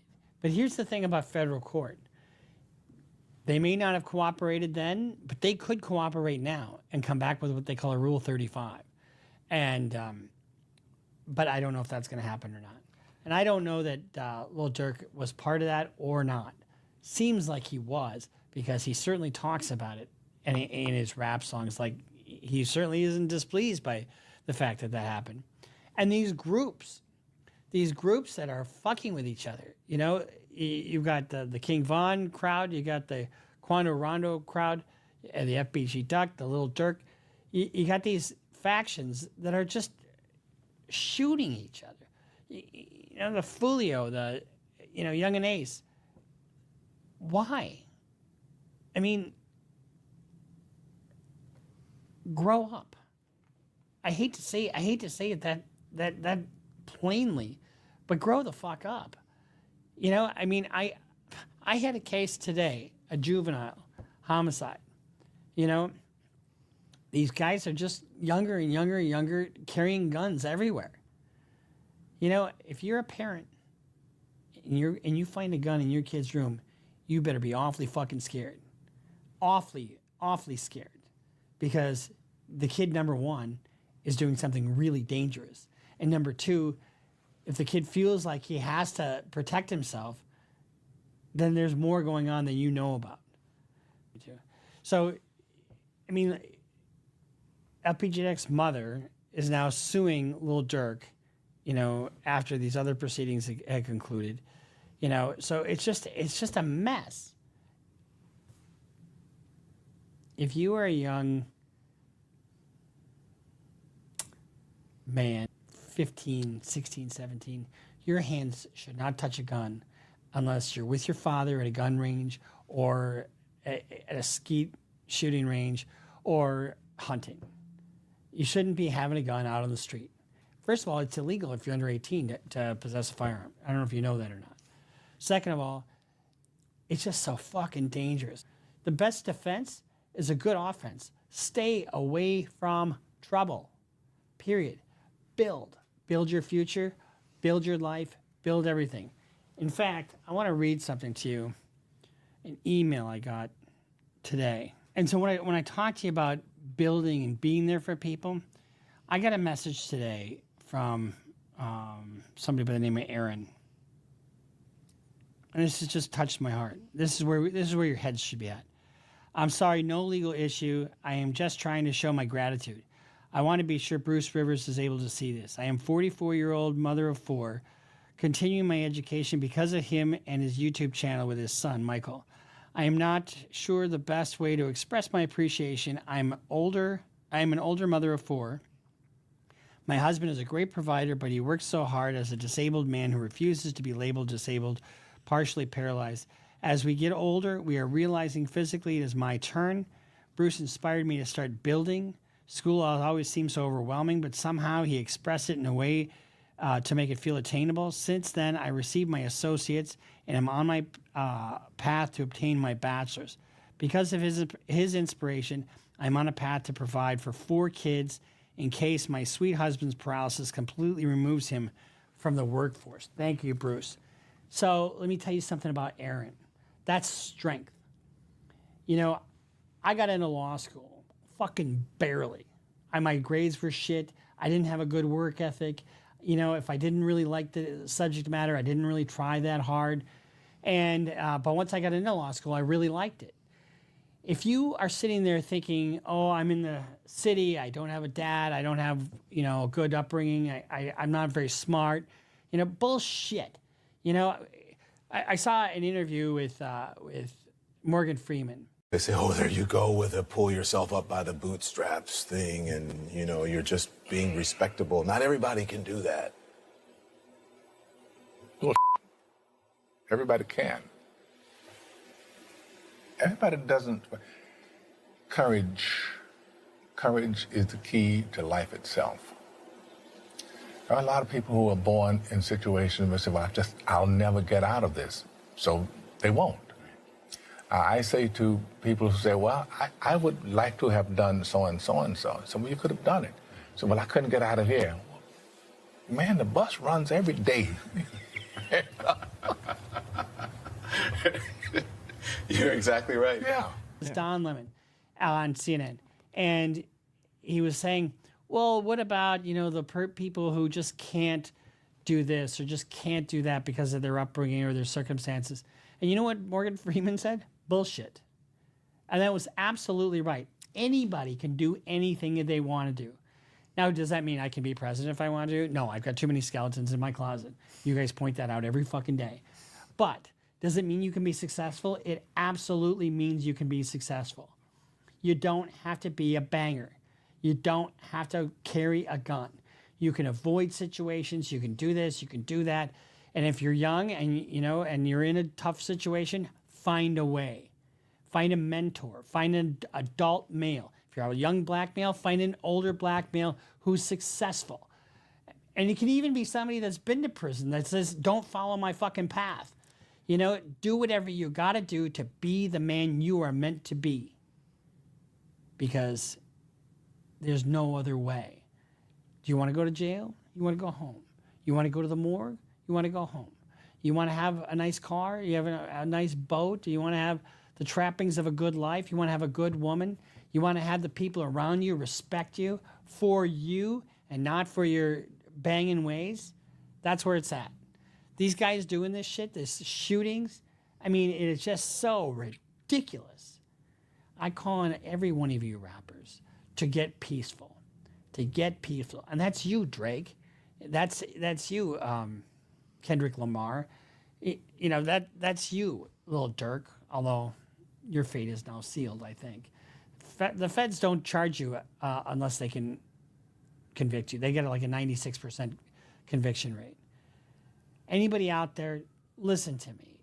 Preserve yourself. Be there for the people that need you. These young guys need us. They just need us. So we'll see you next time here on Criminal Lawyer Reacts. Best way to spread the message is what, Michael? You go to CLRBruceRivers.com, get yourself a hat, get yourself any sort of thing on there to spread the message of positivity. Almost like we just rehearsed that, but we didn't. So we'll see you next time in Criminal Lawyer Reacts. Make sure you subscribe, follow us on Instagram, follow us on Twitter, sign up for Patreon, and you know who you are. We'll see you next time on Criminal Lawyer Reacts. Perfect. Bruce Rivers just broke down your case. He know all the charges that you about to face. You ain't coming home till 2058. That self-snitching gon' get you put away. Bruce Rivers just broke down your case. He know all the charges that you about to face. You ain't coming home till 2058. That self-snitching gon' get you put away. 23.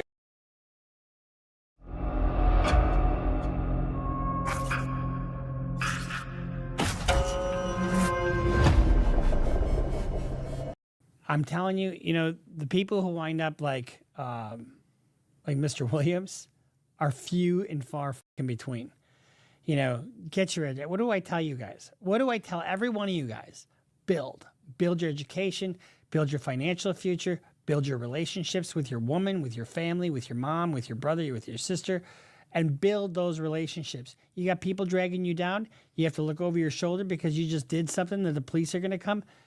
Don't be that guy, and idolizing drill and the things that they do in drill and just the whole gangster culture and lifestyle, it isn't safe for you. It just isn't. The prosecutor was asking for 45 years, 25 years in, 20 years on probation, and with all these conditions. But the problem is that you have a situation where just hours earlier, she was willing to give him just probation. How do you square that? The recommendation that the state previously made prior to us reaching this point was made with the hope that Mr. Williams would agree to certain special conditions of probation that we asked. He entered into a nolo contendere plea and a non-negotiated plea. What is a non-negotiated plea? That's where you don't have any agreement with the prosecutor except for the things that you're pleading guilty to, and it's an open sentence. So you can ask for whatever you're going to ask for, the prosecution's going to ask for whatever they're going to ask for. Bruce Rivers, he's the criminal lawyer. Bruce Rivers, he's the criminal lawyer. Bruce Rivers, he's the... This is brought to you by our loyal sponsor. Say hello to eForms.com. eForms.com is a very effective way to remotely, because it's remote, you do it on your computer, but to get any legal form that you need, whether it's power of attorney or if you need to reestablish yourself out in the market because your grandma's going to be rapping and you need contracts, well, you need a business agreement, you need a bill of sale because you're going to sell some things in order to pay for your microphones and all that kind of stuff because your grandma is rapping in her basement, but she needs to get out there. So you go to eForms.com. Or if your grandma's delusional and she thinks she's going to rap, well, she needs a power of attorney, so you need to take care of her. Anyway, go to eForms.com, a very effective way to stay out of court or to win when you get there because the documents don't lie. eForms.com. Christmas is just around the corner. And if Sales you on don't more of have her your tickets will be CLR covered shortly. sweatshirt- We were not racing. No, none of that. You weren't racing at all? No, Okay. I told him for a simple fact, I'm gonna tell you just like this. For a simple fact, we are black. It is a nice day outside. I know that the police are out. We see the state troopers out. We were not going for that. I said, we're gonna just go the speed limit up here. He said, okay. His car has more horsepower than mine does. Okay. So obviously it's gonna sound like it because I know how the engine sounds. Okay. And I'm gonna spit fact. My car is slow. Okay. But I was in front, so he knows I was in front. Okay. Obviously, I'm gonna be in front. Because he's gonna follow my lead. We were not going fast. She gassed on it. When I mean she gassed on it, she didn't see him because he was behind me. My car was up there, but I moved it up here because it was rolling back and it was still in drive. I don't want to mess up my transmission.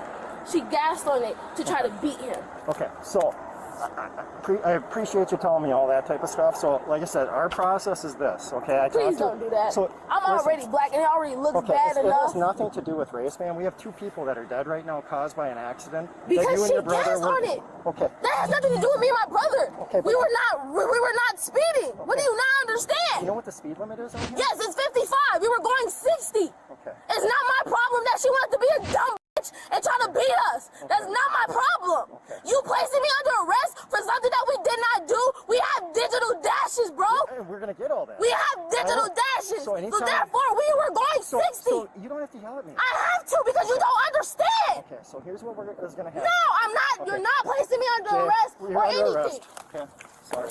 Yes. Baby, I love you. I love all of you guys. Stay there. Let's stay, please, baby. You're gonna be in handcuffs in a minute if you don't stay over there. Please, baby, I love you guys. I love all you guys. Let's go put on a trooper.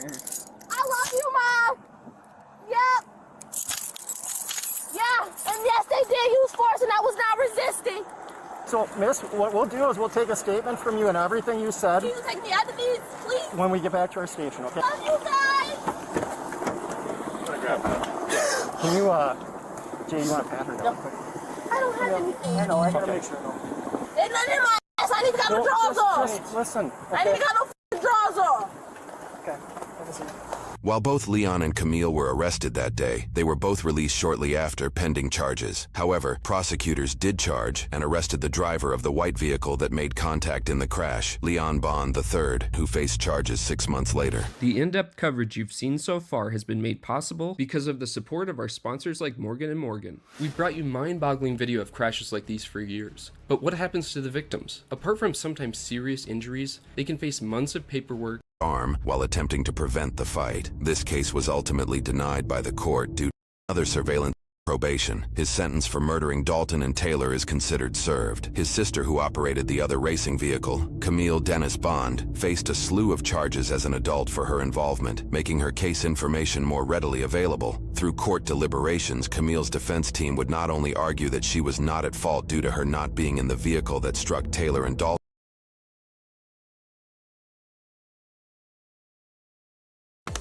Guys, be kind to your cheeks. Manscaped just released their new electric foil. Be honest, baby. It's okay. Because you're gonna feel so much better. You're gonna feel so much better. When they pull this GPS, will it show that you were at home in your bed, or will it show that you were somewhere else? That's the question that was asked. You don't know? This is some shit that's serious. You gonna kill my family. What am I supposed to do? Robert, you don't understand that you're just as guilty if you know who did it and you're not saying nothing.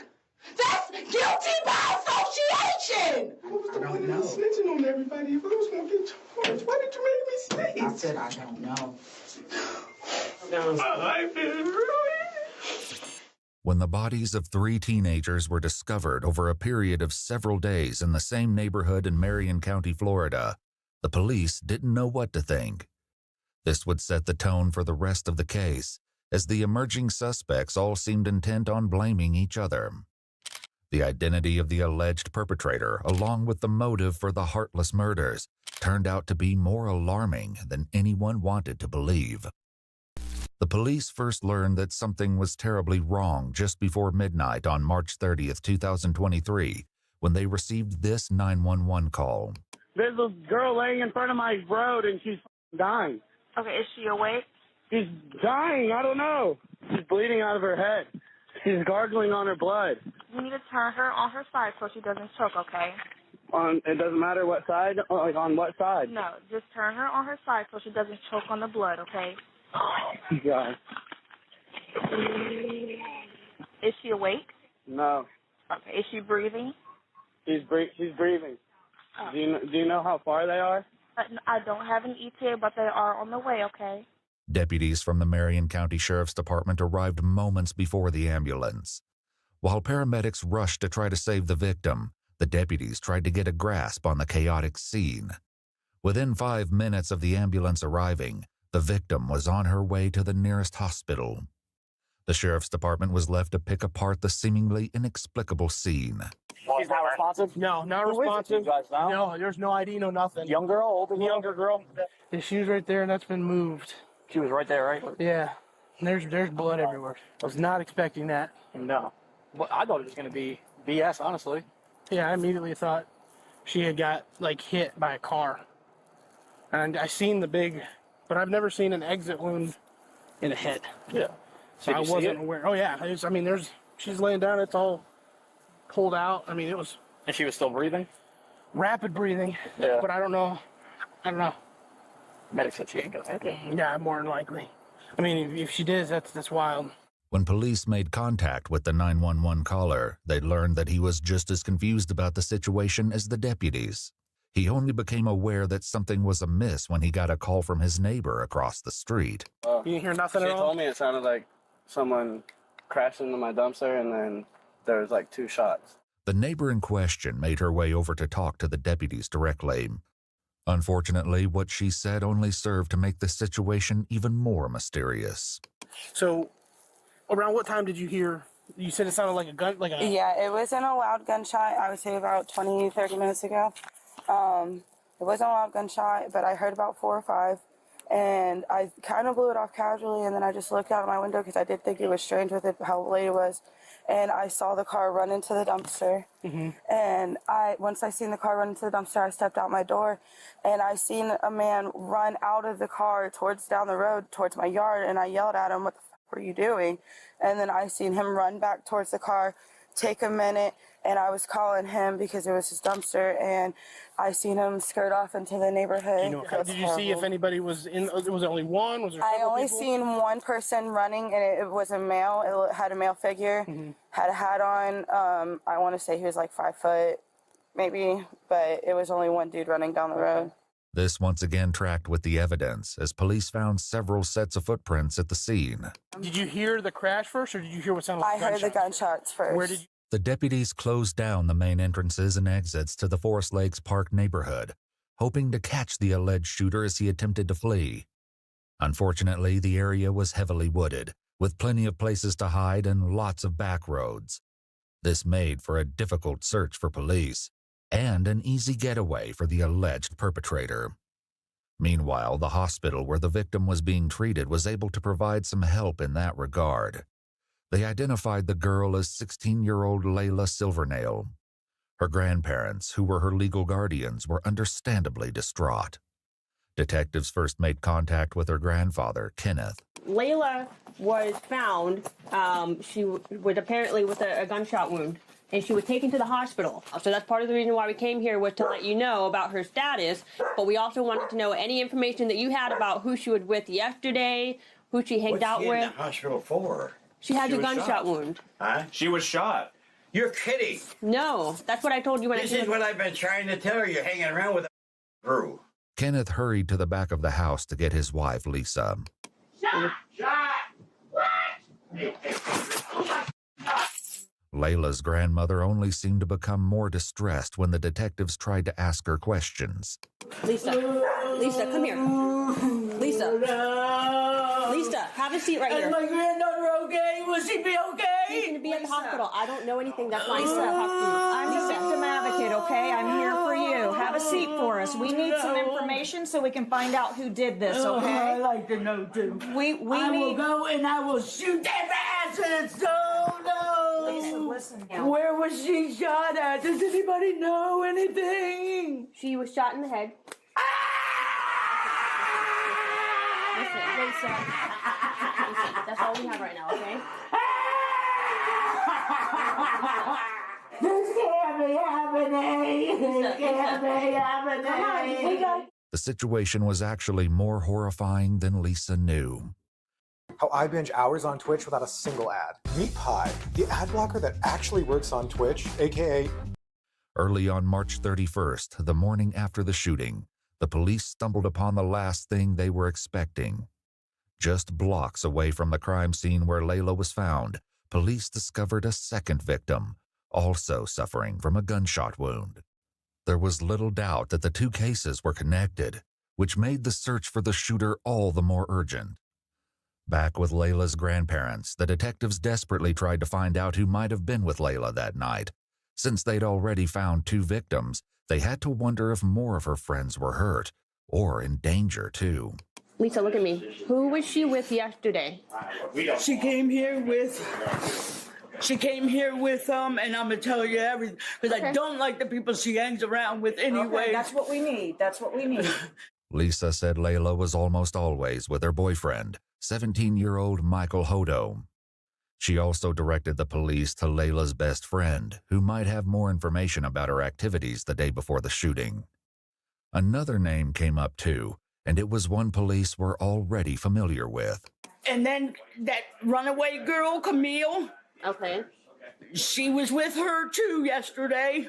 Camille Quarles, 16, had been reported as a runaway by her aunt and legal guardian several weeks prior. It was an open secret that she'd been staying with Layla at her grandparents' house, but no one had successfully brought her home yet. When police made contact with Camille's aunt, Amy, she was not shy about expressing her frustration with the investigation. I did call it in this morning to ask somebody to go through there, and nobody has called me back. I've called 5 or 6 times a day since she's been gone. Even worse, Amy's son was hearing all kinds of gossip about the case at school. People were saying Camille had also been shot. The names of the victims and the location of the crime was seemingly common knowledge. Disturbingly, police had not yet confirmed if Camille was involved. Also, they'd not yet released the names of the victims or the location, which meant whoever was spreading this information had to be involved. And there was another body discovered this morning in that neighborhood. Okay. I want to know if it's my child. Okay, the second person is not Camille. I can't identify who that person is, but it's not her. The identity of the second victim only made the case more dire, especially in regards to Camille's safety. Frustratingly, the police were still in the dark about most of the lead up to the crime, up until they got in touch with Layla's best friend, Gabby. She was more forthcoming and told the detectives that she'd spent the day with Layla and her boyfriend, Michael Hodo, and several other teens who would soon become an integral part of the case. Was there anybody else in the car other than you, Layla, anytime during the day? Camille was there. This was the second statement placing Camille at the scene of the crime, but disturbingly, there was still no sign of her. Prior to the shooting, Camille's aunt said she'd caught sight of her at the park once or twice and kept a close eye on her Instagram feed to see what she was up to. Since the night of the 30th, though, it had been radio silence. Back with the detectives, Layla's friend recounted their travels throughout the day and who else was with the group. We went to Rob's. We went to I don't know if it's abandoned. Do you know what a trap house is? Yeah.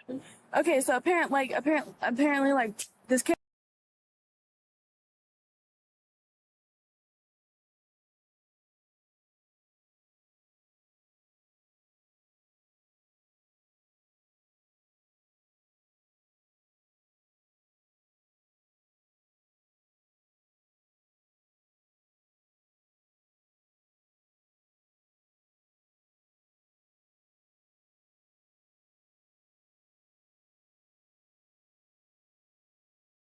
And kept a close eye on her Instagram feed to see what she was up to. Since the night of the 30th, though, it had been radio silence. Back with the detectives, Layla's friend recounted their travels throughout the day and who else was with the group. We went to Rob's. We went to I don't know if it's abandoned. Do you know what a trap house is? Yeah. Okay, so apparently, this kid Rob. I don't know him personally, but they do. Okay. They're friends or whatever, and we went over there and we chilled over there. Significantly, Gabby said that Layla had been the one driving all day, but the only sign of her vehicle, a white Chevy Cruze, was a tire track left at the crime scene. The police hoped that finding the vehicle would offer some insight into what happened the night Layla was shot. Do you know his last name or anything else about Rob? No, I don't really know if Rob is his real name or not, because I know some people know him as Reaper, Rob, and stuff like that. So Was anyone else there at the house besides the three of you and Rob? Well, there was this kid 3'5", but I don't know his real name. What's 3'5" look like? I don't know. He's 12. He's a little kid. A 12-year-old? Detectives knew they needed to track down Rob and 3'5". They started with Rob, who they believed to be 17-year-old Robert Robinson, who was already incarcerated at a juvenile detention facility for a different offense. When detectives asked him about 3'5", he directed them to a boy named Christopher Atkins. Shockingly, Gabby was right. He was only 12 years old. Since Chris and Rob were both minors, their mothers were asked to join them at the police station before any conversations took place. Chris's mother, Ashley, was the first to arrive. I don't understand. Where the hell is my son? If he being questioned, why the fuck I'm not in there?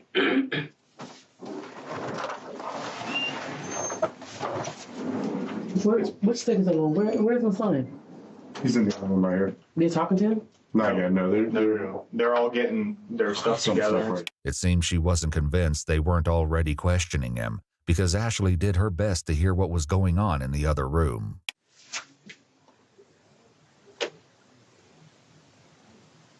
After almost 2 hours of waiting, she was finally escorted to the next room to join Chris, who was visibly trembling. Can I put this right here? Sure. Yes, ma'am. Absolutely. Did you want another jacket? That's okay. Are you sure? You look like you're cold. Let me get you.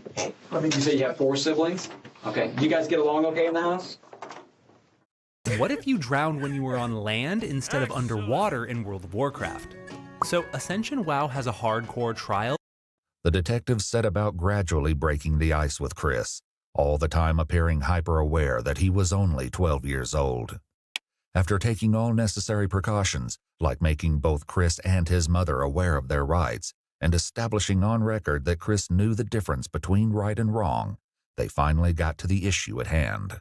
So, Chris, what I'd like to start with talking to you about is, and like I said, I just want you to be honest with us. I'd like you to talk to me about last Thursday night. First, we made something to eat. Then we watched TV. And I went to sleep for a little bit. And I heard something outside. I opened the door. There was nothing outside now. I think I went to sleep. So I think what you just told me was what you probably had rehearsed in your mind several times to tell a police officer if you ever had to talk about that Thursday night. Because sitting here and talking to you with your mom here crying and knowing that you have these siblings, you're probably in sort of an embarrassing and shameful position. If you are sorry for what happened, repent for it and start from the very beginning and go to the very end without me having to pull it from you. Because somebody that I have to pull each individual action from, that tells me that they don't really want to say what they did wrong, that they don't feel bad for it. Reaper down there has been super honest. He took him a minute to get comfortable with me, and he's told me everything down to details that only he would know, and that's involved in it. That nobody else would know. Some of the details, he points finger at you. 17-year-old Rob, also known by the concerning moniker Reaper, was also being questioned. Just like Chris, Rob and his mom Erica were both advised of their Miranda rights before the interrogation commenced. I'm trying to bring the best way to say this to you guys. We're investigating several different incidents that occurred over the last couple of weeks. Okay. One being a theft of side-by-side. One being the theft of, a burglary. We're investigating a robbery, and we're investigating a murder. Okay? Murder? Mm-hmm. So, the first ones you named is believable. The last one you named is not. You don't have the heart to keep them. I know that for a fact. Okay. What'd you do on Thursday all day? I mean, I was home all day. Like, I was home all Thursday. Okay. Who were you with? Did anybody come over? Did we hang out with anybody? Did you go anywhere with anybody? I didn't go nowhere. Came over at like 1 o'clock. What'd you guys do then? We were just chilling. Literally, like, we were just chilling. Okay. Was anybody with at the time? How did he get to your house? Things like that? He drove. Supposed to drove to my house. It was him, Landon, Layla, and there was another girl with them. I don't know her name. Sosa was a nickname that Layla's boyfriend, 17-year-old Michael, used.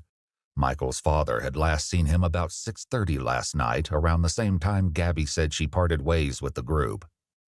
Landon was another local boy who police determined didn't know anything that would aid the investigation. As for the unnamed girl, the police likely wondered if she could be the missing Camille and why she hadn't been seen or heard from since. Did you go anywhere after 6:30, Rob? Oh, why do y'all keep asking that? I just want to keep asking because we've been working on our investigations for what do several y'all days. think happened, bro? I'm telling you, You understand? in the house You understand? that Rob. night. Like, I only seen Sosa one time that day. Rob, we know you were out of the house after 6:30. Okay?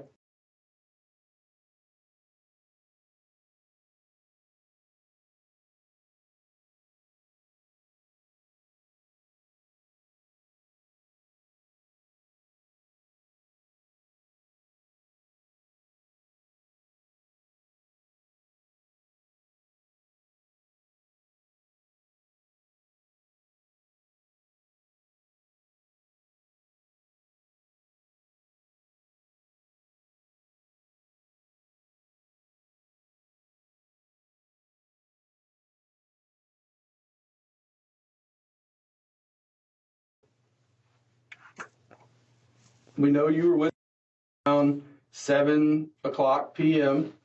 Thanks to CCTV footage, police believed that Rob, along with others in the friend group, had been involved in the theft of a vehicle and an armed robbery that night. As serious as these crimes were, they paled in comparison to what police believed happened later. Hey, Ryan Reynolds here. Big Wireless has once again raised their prices. In response, we're bringing back our deflation promotion. The marketing department asked me to be as explicit as possible. Back in the room with Chris, his mother tried to make him understand the severity of the situation. Well, you need to tell. If you ain't now's the time. Now's the whole story. You know you left out of the house Thursday when I told you not to. And you finna speak. You better talk right now. Reaper's already told us what the plan was that night. So there's, I mean, we know what the original plan was. We're asking you now to be honest and to come forth and tell us what happened and why it happened.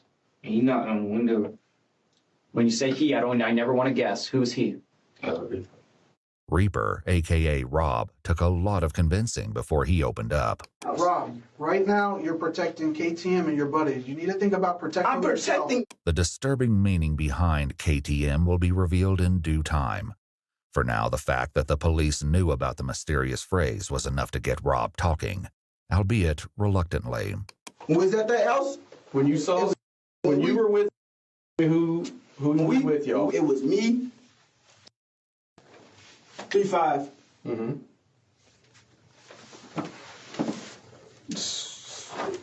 Layla was there. Mm-hmm. And that was it. The police knew by now that there were more people at the house than just Chris, Rob, Michael, and Layla. Did you go anywhere with them that night? No, I ain't go nowhere with them. I just told you. I swear to God, was at the house. They said they was finna leave. I went back home. Actually, Mom, I didn't come in until like late. I didn't come in till after 7 anyways. You don't know what time you came home. Now, but they talking about I wasn't at Mulaka at 7:10. What I'm saying is, you don't know what time you came home because you defy your curfew so much.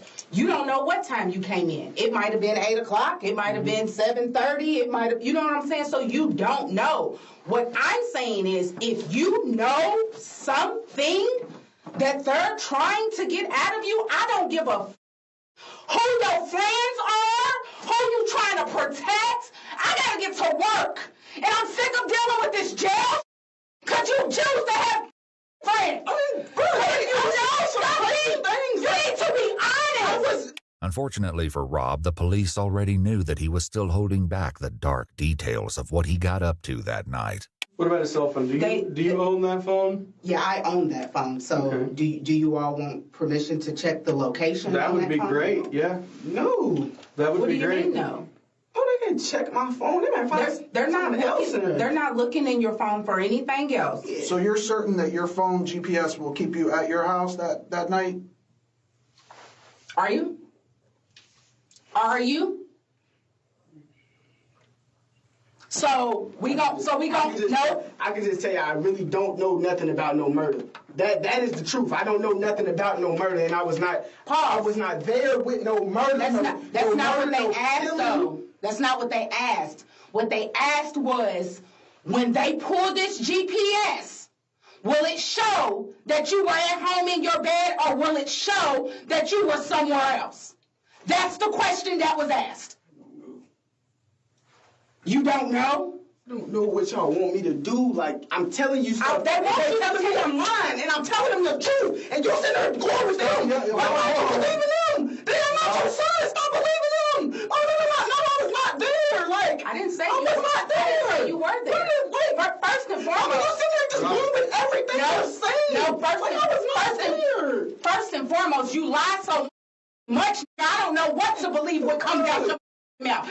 You didn't burn the bridge that's been gone. Let's get that understood.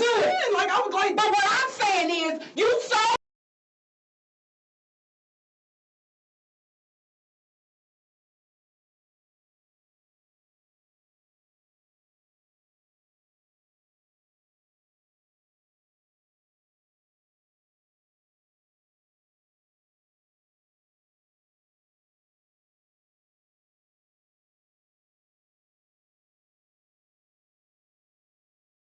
so quick to want to protect people and let me finish. Protecting. You so quick to want to protect people, don't want to snitch, want to be cool this and cool that, and not be known as a who is in the paperwork and all of this, that you're willing to sit here and go down for murder that I know you didn't do. I know for a fact that you didn't do it, but you're going to be guilty by association because you don't want to tell who the did it. That's the problem. I did not kill nobody. I did not kill nobody. Did somebody you know do it? Like, what the No, I don't know nothing about no murder. I don't know nothing about no murder. And if you lying, you standing on this island by yourself. Because if you got something to tell these people, because they have a way to tell if you're lying. The best way to tell if Rob was lying was Chris, who was still in the room next door. He was sharing a bit more than Rob, and some key differences in their statements stood out already. Welcome to Rules Talk. If you want to survive and once human, you must remember these rules. 1. Do not board a school bus if you see... What do you think he's going to tell us, Robert? He's not going to, with me, I swear to God, he's not going to, I didn't do anything. I promise you I didn't do anything. Who did? I don't understand why you keep lying. And then you go back. It's going to be a snitch. And it doesn't matter. Kill me. It don't matter. That is a snitch and I will die. This is not no joke. You would die. Like, you would die for snitching out here. People die for that. Real talk. Mama, people get popped and killed for snitching. We're talking about life sentences here. Right. And this is like really just listen. Your actions and the people you choose to hang with and all of this I didn't kill anybody. Is slowly killing me. I should just pause. Let me talk. I'm supposed to be at work right now. I just took a promotion. I can't keep missing work off of that you are doing or the people you hang with or just any of that. Like, I don't know if you know or not, but they threatening me with contempt of court because I don't come to none of your court stuff for the other shit you got going on. I make sure you get there, but I cannot keep missing work. And you sitting here in my face telling me that you don't want to snitch because your life is they gonna kill you. Pause. You don't know, mama. It wasn't me. I didn't say kill nobody. They trying to get me a license. I didn't say that you killed anyone. Robert, you don't understand that you're just as guilty if you know who did it and you're not saying nothing. That's guilty by association. Like, what part of that is not clicking for you? If you know who killed these kids, then you need to tell him. Some part of this tirade must have made an impression, because at long last, Rob shared his version of events. Taj killed all three of them. Okay. Tell me about it. Were you there? The whole story? Were you there? The whole story. Let him talk. Tell me the whole story. Rob just mentioned 3 victims, but the detectives had so far only asked him about 2. Not only did this grab their attention, but they likely suspected that the Taj that Rob mentioned was 16-year-old Taj Bruton, with whom they were already acquainted due to previous cases. Unfortunately, this didn't mean they knew where to find him. Several weeks earlier, Taj cut off his ankle monitor and went on the run. The detectives would focus on this after they got more of the story from Chris, who picked up the story after he said Rob, a.k.a. Reaper, knocked on his window. Okay, Reaper knocks on the window. He knocks on the window. He said, come on, we finna go see some girls or something. Then we went out. And this girl and the boy picked us up. I don't know what. This girl and this boy. Describe. From Rob's statement, the police believed this had to be Michael and Layla. He made no mention of Camille, however, even when he explained where everyone was sitting in Layla's car. The seating arrangement would be crucial later. Layla was driving. Michael was in the passenger seat, while Chris and Rob were in the back seat. But they weren't alone. Then somebody came in the car, I don't know his name. It was like somebody in all black. Okay. And how does this person look? I know you said he's wearing dark colored clothes, right? I heard you say that. Ski mask on too. I'm telling you what, if somebody got in the car wearing a ski mask, I'd be like, what is going on? But that didn't appear to be Chris's response, and the detectives likely had a horrible inkling as to why. Yeah, I looked at Rob. I was like, I thought we were going to see some girls. He's like, yeah. I was like, oh, all right. And then we kept driving again. Throughout his interrogation, Chris would only refer to the man in the ski mask as the X-Man. Luckily, Rob had already revealed the identity of their companion. We went to pick up Taj. As soon as Taj came out, that was the first thing he told me, like, we knocking on. We knocking on. I was like, nah, but I ain't even trying to do all that. It took a little more persuading, but Rob eventually told the police that they could find Taj at his girlfriend's house. They picked him up and brought him to the station after they finished talking to Chris and Rob. But instead of clearing up the questions detectives had, Taj made everything more confusing. He said everything was Rob's idea. I'm sitting right next to him, and he whispered in my ear, he was like, bro, I'm finna rob these tonight, bro. I look at him like, what you mean you finna rob these tonight? He's like, bro, so Layla, bro, they got a pound of weed, they got me some money, bro, and if they don't go for it, I'm gonna kill them. That's exactly how he said. At this point, I'm frantic if I can't, like, if I tell Sosa, right, Rob's sitting right next to me, so therefore he's gonna shoot me. So I'm sitting here, I'm scared as hell, so I'm like, I ain't got no choice but to just sit here and just, it is what it is. Rob told detectives that it was the other way around. It was so random. Like, he just said he wanted to knock him off. I'm not thinking he's serious, though. Like, at the time, when he first said it, if you would have seen his face, like, bro, he was laughing. Like, if I would have really thought he was finna kill like, I wouldn't have got back in that car. I would have stayed right there and called my mom and be like, can you come get me? I didn't think he was serious until when the car started slowing down and I seen him up the gun. Rob said that Taj did this because he wanted to take Michael's firearm. Ripped up tissue paper can't be a solution. If you want a skin close shave that doesn't take it too far, go with the chairman. Over in Chris's interrogation room, his story aligned with Rob's. For now. What triggered him to just start shooting? I'm trying to figure out. It's something in between that you're not saying. Because I think the person that, the white guy, I think they said he had a lot of money or something. Oh, so it was set up as a robbery. Okay, now we're getting somewhere. Okay. So they were setting up to rob the man. Did Reaper mention that to you, that something was going to be set up or anything?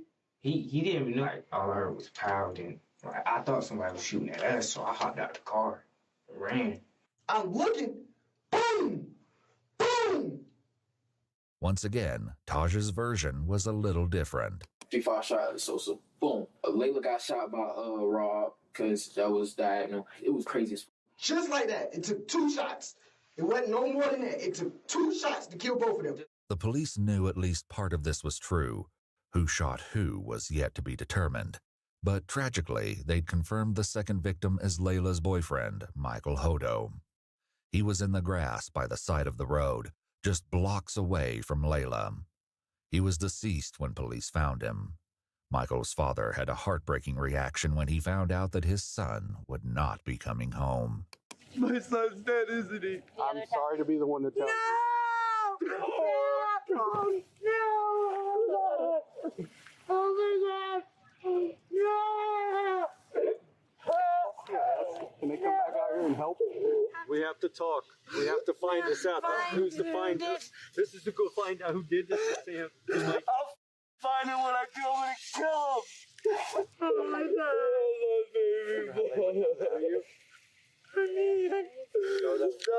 Baby boy.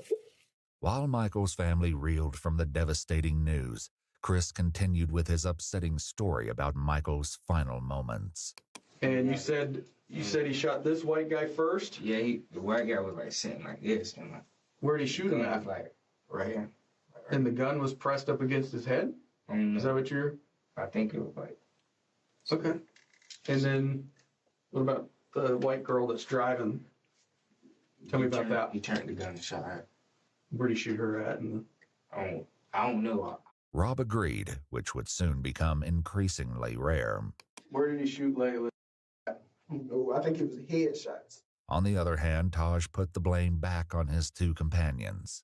I know he shot Sosa in the back of the head. I seen that happen. I seen Rob try to shoot her, right? And when he tried to shoot her, he shot her, and then his gun didn't go off, so he reloaded it again and shot her. All contradictions temporarily aside, Chris added another disturbing detail. Did he see it coming? No, it was like to the back of his head. Okay. Did he have any time to defend himself? No, but Taj just upped him and shot him in the head. At this point, police were still searching Forest Lakes Park for evidence.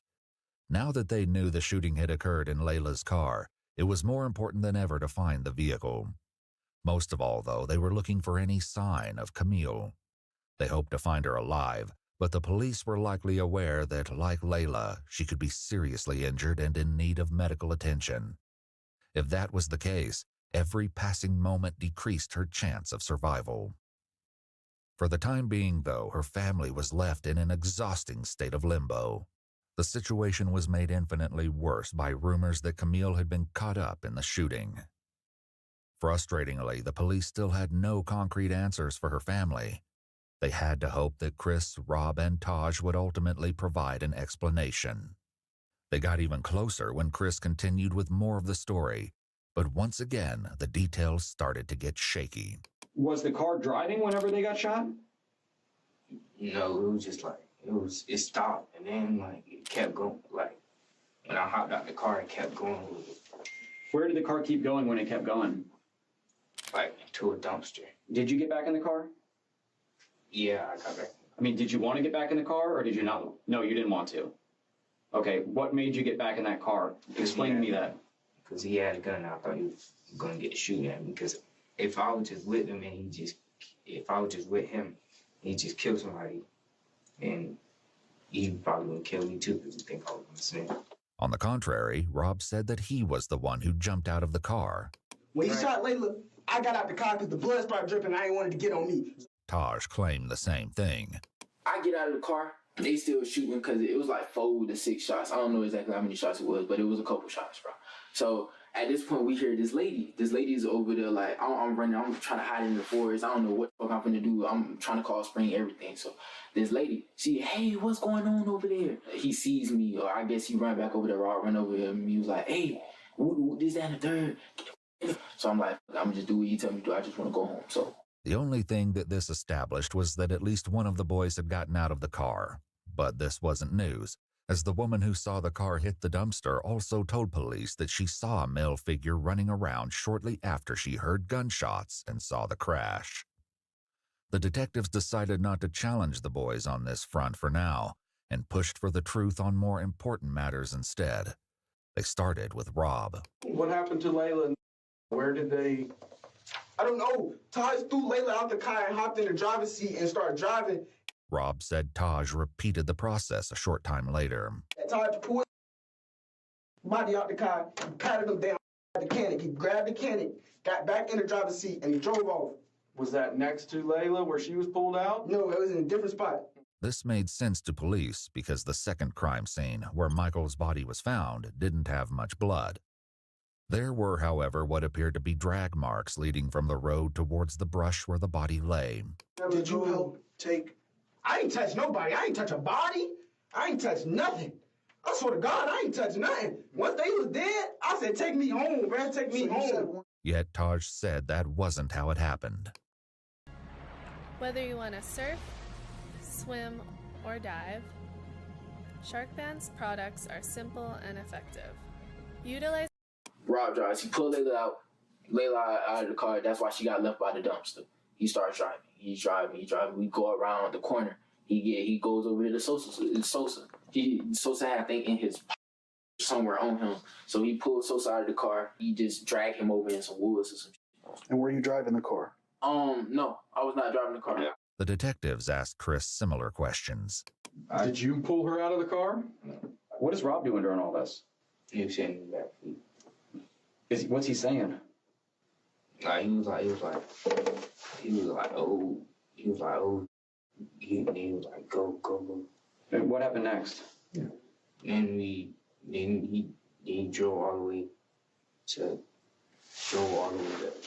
out there in Ottawa. And he tried to put a thing in the river, but I think got stuck or something. What thing are you talking about? The car. Okay. Once again, the detectives already had information that would let them know if one of the boys was lying. The search of Forest Lakes Park had finally paid off, leading police to another grisly and tragic discovery. Taj picked up the story again to tell his version of what they did with Layla's car. We get over here to this lake. It's dark as hell. 3-5 get out of the car. He get out of the car. Rob tells him, hey, start wiping everything down. So he started wiping everything down. He's wiping everything down. The door handles everything. He's wiping everything down. So after he started wiping everything down, Rob takes Layla's phone or Aunt Sosa's phone or whoever phones he found in that bit. Throw him in the lake. Wash him. Throw him in the lake. The lake in question turned out to be 5.5 miles or 8.8 kilometers outside Forest Lakes Park, but police had no question that this was the scene they were looking for. When they dredged the lake, they recovered the 2 phones from the water, which were determined to be Michael and Layla's. But this wasn't the only evidence they found. Taj attempted to explain what was found as he continued his story, starring Rob as the mastermind of the crime. He tell 3-5, get in the car, drive the car into the lake, for whatever reason. When the detectives asked Chris, though, he said he was nowhere near the car at that point. Were you in the car when it was going in the river, or? No, I was out. I was trying to run back to my house. You were out of the car. What was Rob doing? I don't know. I left. I was running back to my house. What did he say he did with the car after that then? I didn't ask all of that. I didn't ask that. What about the guns that were used?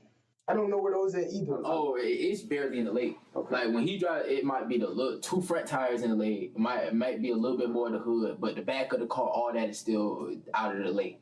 That was exactly how the police discovered the car. What they found inside was more gruesome than they had ever anticipated. Back with Chris, he continued his tale. Describe to me the clothes that you were wearing that night when all these bad things happened. What happened to them? They wanted us to burn them. Who wanted you to burn them? Did you have blood or something on them? No. Are you sure? I don't think so. Like Detective Bender said, we processed that car front to back, top to bottom, bottom to top 3 times. 3 days worth of actual forensic work, several forensic people. I don't think you could have sat anywhere in that car and not got blood on you. I think it was something on my shoe. I'm standing over here scared as I think it's blood all over me, but it's dark, so I don't know. But I think it's blood all over me. Rob said burning the clothes was all Taj. Taj, of course, said it was Rob. Regardless of who had the idea, the police found the remains of clothing in a burn pile in the forest, including pieces of shoes, sweatpants, and sweatshirts. However, this was not the only clothing item the police discovered intact. Chris's shoes, which he described as Nike slides, were found discarded in the bushes, and a single glove was found near Michael's body. Another was found near the lake. The police asked Taj about this. So were you wearing gloves at this time? Yes, I was wearing gloves, because like I said, I was supposed to go. More disturbing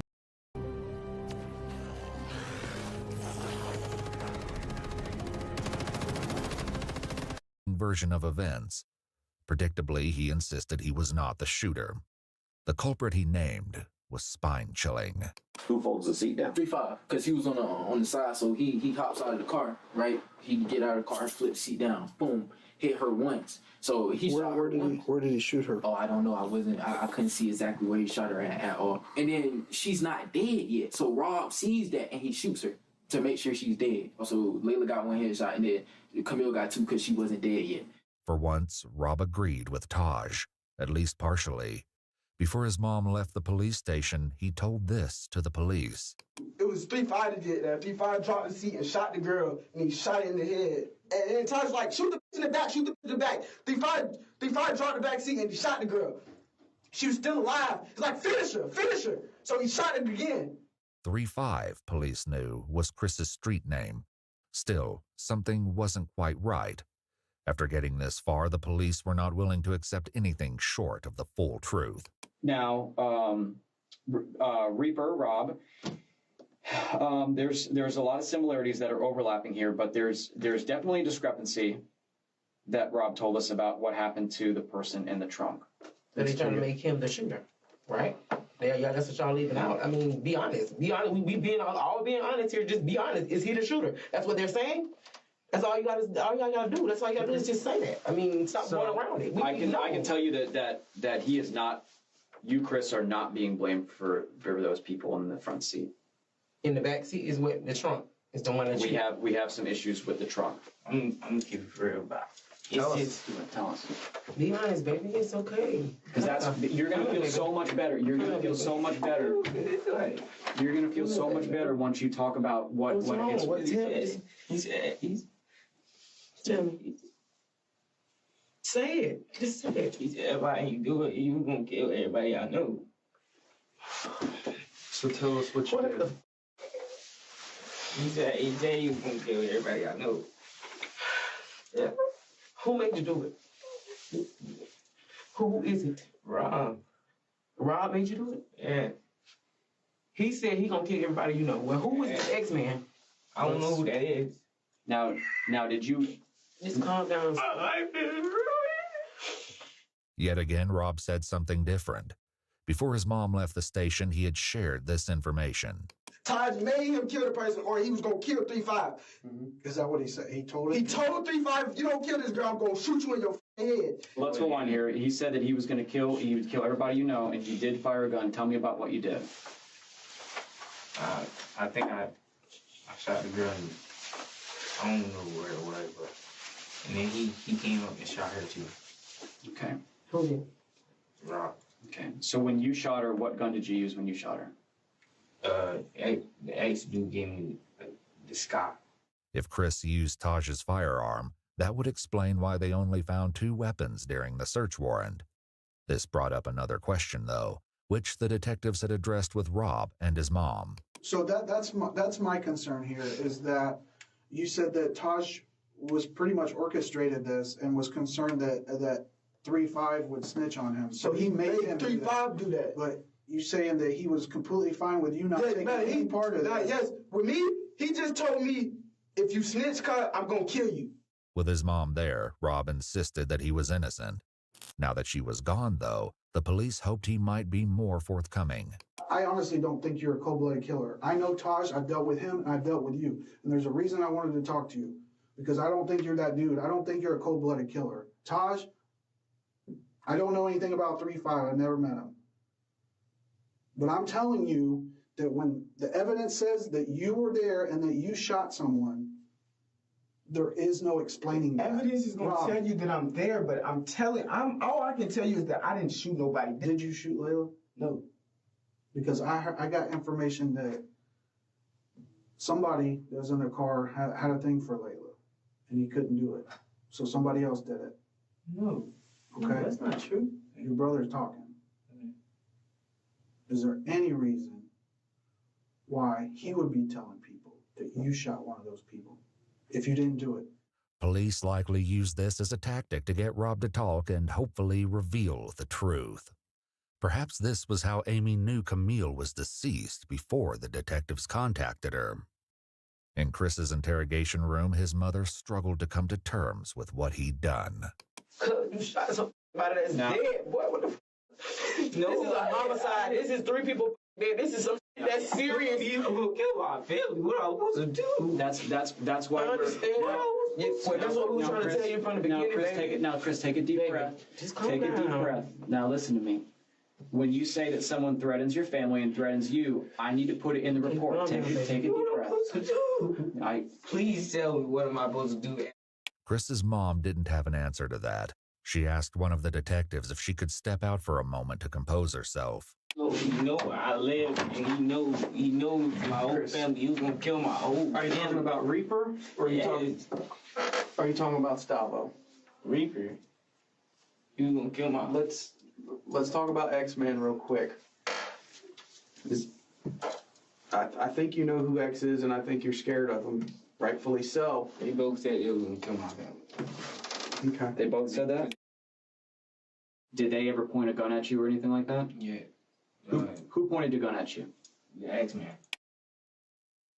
He was like, don't tell nobody. Don't tell nobody. I'm gonna kill you down. Kill your mom.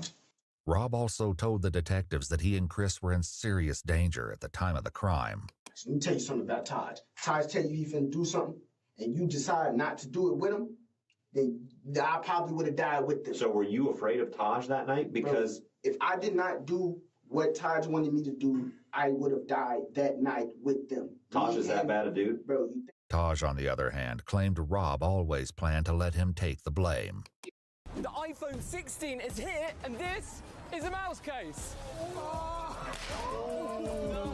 And if anything, if one of us go down to anything, and Todd, it was you. You did it. Everything. You did it. Legit. You shot everybody in the car. It was not me. If he got caught up, then then he was gonna go find my mama.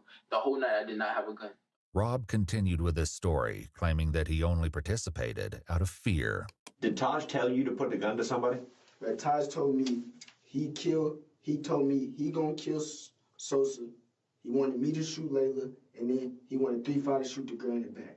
I told him I didn't want to do it. Told me if I didn't do it, he was gonna kill me.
You hold the gun to Layla's head?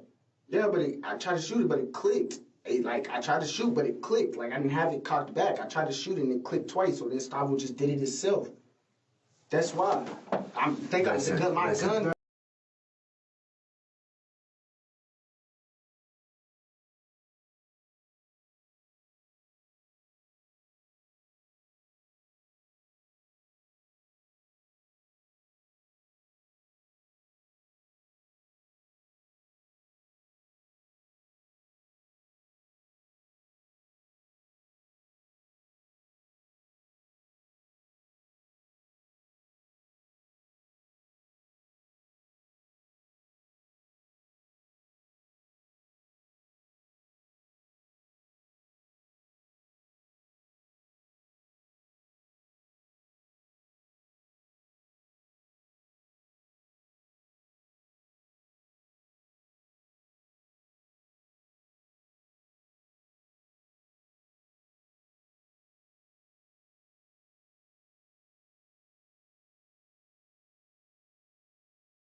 Was it coming back? Listen. I'm telling y'all the truth, and y'all still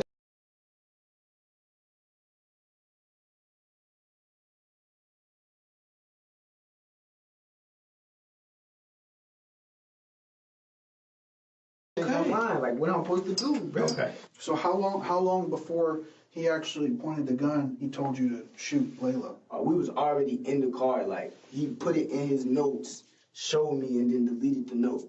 When was that in the night? How early? How much before? No, that was like right before it happened. Did you shoot that girl in the trunk? In the trunk? Yeah.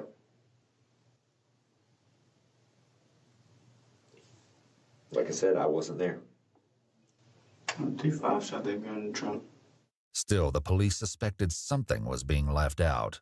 Was she still moving after you shot her? He said she was still breathing or something.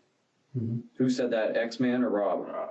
Did you shoot the girl once or did you shoot her twice? I mean, it doesn't matter at this point. I shot her once, and he shot her again. Chris was talking about Rob. Thankfully, the police were finally getting somewhere with him, too. You shot her once. How many times you shoot her? Once. You shot her once? Where'd you shoot her? I don't know. Yeah, you do. There ain't no question. There ain't no question where she was shot. You talking about one end to the other. Where'd you shoot her? Just shot, bro. I seen her and I shot. Like, why? Because she was still alive. She was gonna snitch on us all. We was all gonna go to jail for life. I didn't want to do none of it. If I didn't kill that girl, Stavo was going to kill me. I swear to God.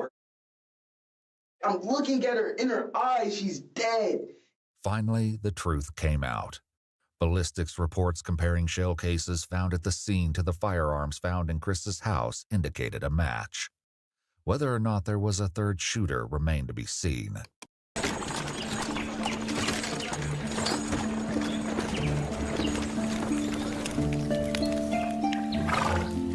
Are you sorry for what happened? I did not want it to happen. I never wanted that to happen. Like, I never wanted to kill anybody. I never wanted to shoot anybody. I never want any of that to happen. I just wanted to get a little bit of money. The detectives made one last effort with Taj. People already ended up dead because of you guys' craziness. No, not my craziness. It's not my craziness. Were you going to rob them and it was like either you had to do what you had to do or a finger slipped and it scared everybody in the car and then it's too late at that point. Yeah, I feel you, but that makes more sense than the story that they're telling that you planned to kill these people. That from the beginning of the night. I didn't shoot no gun. We talked to Rob and we talked to Chris for hours. For whatever reason, one of them was more afraid of bringing you into the middle of this than they were Rob. So for that story that Rob's this guy that's, threatening everybody or his people threatening people or your people, I just don't see that. But Taj remained stalwart, insisting that he had never used a firearm that night. The detectives hoped that unpacking one final secret could be the key to determining the truth about his involvement. They turned back to Rob to accomplish this. Like Chris and his mom, Rob was also given a jacket to keep warm in the cold police station. But he used it in a less typical way.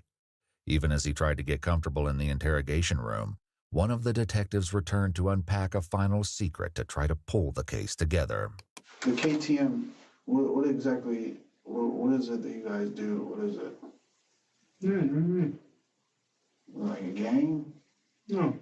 It's the first time we did something for it. So how many people consider themselves a part of KTM?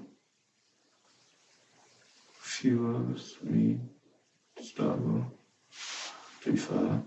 Rob's list went on, but he only had nicknames for most of the KTM members, not their real names. Notably, Michael, Layla, and Camille were not included. I was the leader of it. Chris was somehow even less willing to give up the details of KTM. What's the deal with the KTM thing? KTM. Huh?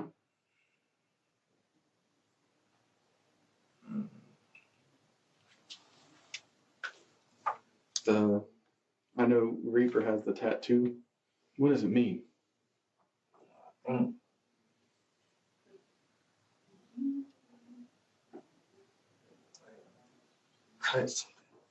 Cutthroat? Cutthroat mentality, does it sound right? What exactly is that? Like just a made-up gang name, or? Thanks for that. One of Michael's close friends eventually came forward, provided the police would keep his identity anonymous, and confirmed that KTM was indeed a gang. His description of their activities was chilling. Their mentality is a mentality that they'll do anything to you and not give a fuck. Just to get the money? Yes, just to get the money. Just to get what they want, basically. With that, the detectives had all the information they needed to move forward with the case. It had taken 8 hours each to get the truth from Rob and Chris. The detectives stepped out, leaving Ashley and Chris alone for a few moments. Listen, baby, listen. It's not over. Yes, it is. It's not over. It's not over. You just better pray and hope that the gun that you shot her with wasn't murder weapon. Ashley also had some devastating news to deliver that was sure to upset him further. I'm gonna go to jail. So when I leave him, top. That's I gotta go. So I'm gonna go. And grandma's gonna be trying to figure out something. I'm gonna try to get out of this. When I get out of here, I'm trying to get you home. Ashley had a warrant out for her arrest, and in order to be with her son while he was interrogated, turned herself in to police. She was charged with possession of cocaine and methamphetamine and taken to county jail. Chris, Rob, and Taj were all taken to juvenile detention, and on May 15, 2023, a grand jury indicted all 3 boys. Preparations began to take the case to trial, where they will be tried as adults. Taj and Rob are both facing 3 counts of murder in the first degree because, tragically, Layla did not survive her injuries. She passed away just days after Camille's body was discovered. Taj also has been charged with robbery with a firearm, tampering with evidence, tampering with an electronic monitoring device, carjacking while armed, aggravated assault with a deadly weapon, and grand theft auto.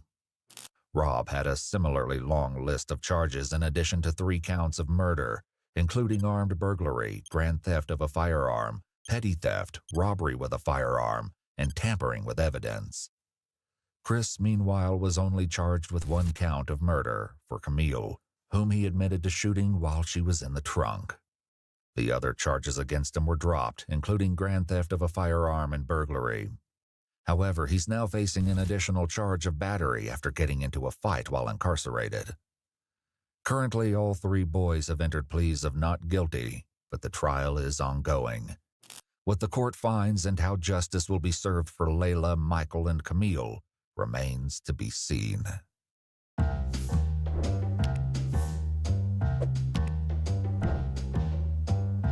New seat.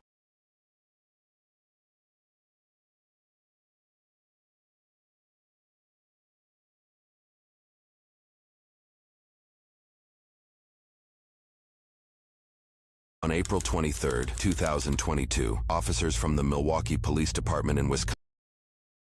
I will murder you. I will murder you. I will murder you. I will murder you. I will murder you. It's August 11th, 2022 in Gwinnett County, Georgia. 27-year-old Antonetta Stevens mercilessly beats 30-year-old Ashley Bocanegra in the street behind the Preston Hills at Mill Creek apartment complex. She screams threats at her, punches her in the face, and throws her body against the asphalt. As Bocanegra begs Stevens to stop, 17-year-old Janine Gonzalez records the assault on a cell phone. The footage of the fight is too graphic to put on screen, but if you listen, you can hear the threats and other evidence investigators gathered from the video. Stop. You're so lucky my nails are turned because I was really do worse to you right now. I will do worse to you. I will do worse to you. I will do worse to you. That's why he was trying to protect you, but now he don't care for you to get your ass beat. The fight is over a man named Daniel Gonzalez, who's allegedly carrying out a relationship with both Stevens and Bocanegra.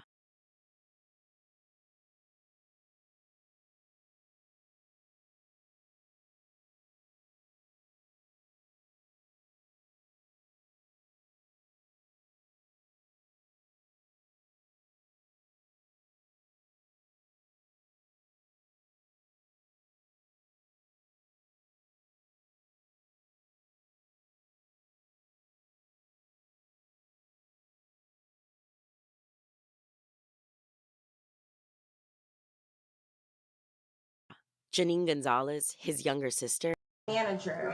And that's who was here. big fight. So, after the fight, we took her phone. We were gonna call her husband to let her know that, you know, to stir some out. Gonzalez is laughing and smiling throughout her recounting of the story. She doesn't seem to understand the gravity of the situation she's in. If she does understand, it appears she when it happens. But where was she? I know you said earlier she came looking for him. She came because he was getting kicked out, and she wanted to be a little writer. When she knows she a side chick and she got a husband at home, girl. I know she's breaking up a happy home, but where was she at? Like, no, she has a husband as well. Yeah, no, but where was she at? What do you mean? You guys approached her, or how'd that go down? Yeah. Tell us about that. Just a little bit. And then I found, I was just like, it's hard. The adrenaline's going. You know, you gotta. Yeah. Talking back while she was getting beat up, like how that make you feel with the stuff that she was saying? Like, I didn't care. She's angry. She's mad. Because like, she was, listen, I don't get bothered by people who talk stuff. You gotta like really do something to me, you know. She was talking about your brother though, and your sister. Yeah, but it was just like, so, like you. So you weren't mad? You was just nonchalant, just like whatever? Yeah, I can't be that mad now. Come on, she knew what it was. You're gonna talk regardless. It's a fight. What do you expect? So I'm just like, I've been in multiple fights. They brought. So you were just standing over them as they were fighting? Yeah, I'm just like, what? But then I walked away because Daniel was mad as hell. He, like I said, every time this is me getting into business period, he gets angry, and I don't got time for him. Yeah. But he was sleeping when the fight was happening outside, right? Because you said that she woke him up. Yes, she did. By she, you mean Ashley, right? Who woke Daniel up? She did. Who's she? Antonetta. Okay. So you guys were outside fighting? No. We woke him up when we knew Ashley was coming. And then we was like, yeah, like she's about to get beat up. Guys, be kind to your cheeks. Manscaped just released their new electric. Because now you're getting kicked out and she thinks it's okay to come save you. Like, who is she? You haven't been together for how long? Like, that was weird. So, yeah. Daniel! You're outside drunk. I used your phone right there. And I recorded it. In the video recorded by Gonzalez, Stevens can be heard telling Daniel Gonzalez about what had just occurred outside. It appears that this is when he's woken up, just before Boca Negra follows them to the door. How did you guys find the messages again? His phone. Okay. Did you find it or did she find it? She found it. Antoinette? Okay. How did she, like, where were you at? Did you come, how did that happen? She came to me, we were reading the messages. And we were like, yeah, that's the girl that we just saw. Yeah. Yeah. Did you guys text her? What do you mean? Did you guys send messages to her? No, we don't got her number. No, I mean from his phone. Oh, from his phone? No, I don't think so, no. Okay. You sure? Yeah. Because you messed up your story a little bit. I already read the messages. You messed up a little bit. What was the messages? He wasn't getting kicked out. Yes, he was. I don't know. What the hell? I didn't. I only saw the messages where he was cheating. So I'm not sure if anybody texted her. You sure? You know? Yeah. So Antoinette just sent the messages I'm herself? positive myself. I'm positive. But yeah, I don't know if there's any messages sent to that lady. Because I can't say I didn't know if there's messages sent. You were with her when she was still texting she have come. You were still with her when she was texting her. I know you guys were sending messages. She already told us you guys were texting her. Yeah, but I don't know what was said. So she was just texting her. That's why I said he was getting kicked out. I don't know what was said. So you didn't send the messages, she just sent the messages. Yeah, because I don't know what was said in those messages. But I know from seeing them arguing, he was getting kicked out. Okay, so you didn't see no messages. Antoinette just told you about it, and then No, Antoinette was texting her? I saw the messages where he was cheating. What did those say? I'm feeling you, I'm falling for you, something like that. Hurting each other's messages. And that's when Antoinette showed those. She showed those to you, and that's when she started messaging her. Yeah, she showed those to me, Mhm. and then she sent a message to her. Antoinette sent the message to Ashley. I don't know. Yeah, I guess. Did she tell you what she was sending? Did like the words and shit? No, I don't know what she said. Maybe you had to know something. You knew she was outside. But I didn't know she was outside. Of course I knew she was outside, because if she about to go fight, I'm coming with her. But earlier in the day, she didn't know that she was walking into a fight. Yeah.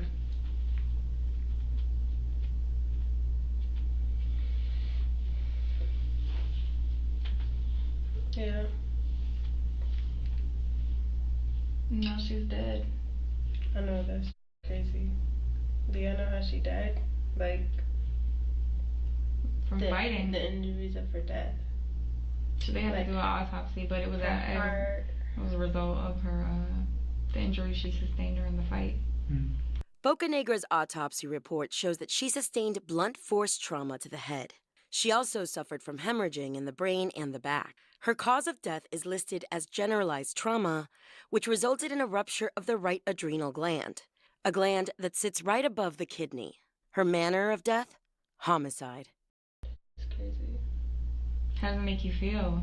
This make me feel like I'm going to hell. That I'm not gonna lie. Yeah. Like, that's really crazy. Life is crazy. Mhm. And she's not a big girl. No, she isn't. That's why I didn't watch her. She's too small. I looked at her and I'm just like, how old are you? She told me she was 30. I'm like, you're very small for your age to be 30. Like, she looked sick, skinny. So I was like, nah. I heard she was pretty up. I don't know. Daniel saw it. He said, when I opened the door, I saw her. I was like, oh, and I slammed the door because she was so up. Yeah, he did do that. He said he was shocked because but I didn't. I don't know, because I really didn't see her after that. Like, they had me sitting in the back because Daniel was on my. Detective Araya and Detective Carter already spoke with Daniel Gonzalez back at the apartment complex. While his fiancée and sister were being escorted to the police headquarters, Daniel Gonzalez shared what he knew with investigators. Listen, we'll come back here and talk to you. I understand you got kids, so we'll just leave you here for now with your kids. We're going to take her up and talk to her, and your sister's going to go. So just 2 cars, so 1 more car, that's it. And then we'll go from there, okay?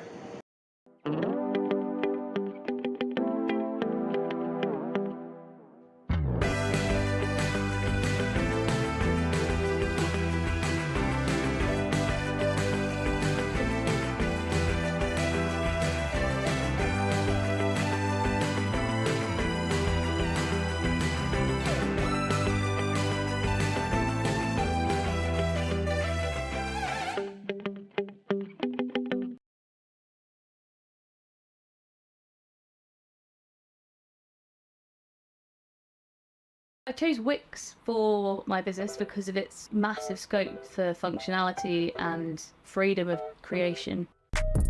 Being able to integrate and change and develop at my own pace. I offer a range of products and services. To manage it all from one place is essential. It gave me time back in my day to get going on actual projects. It really just made everything feel more achievable.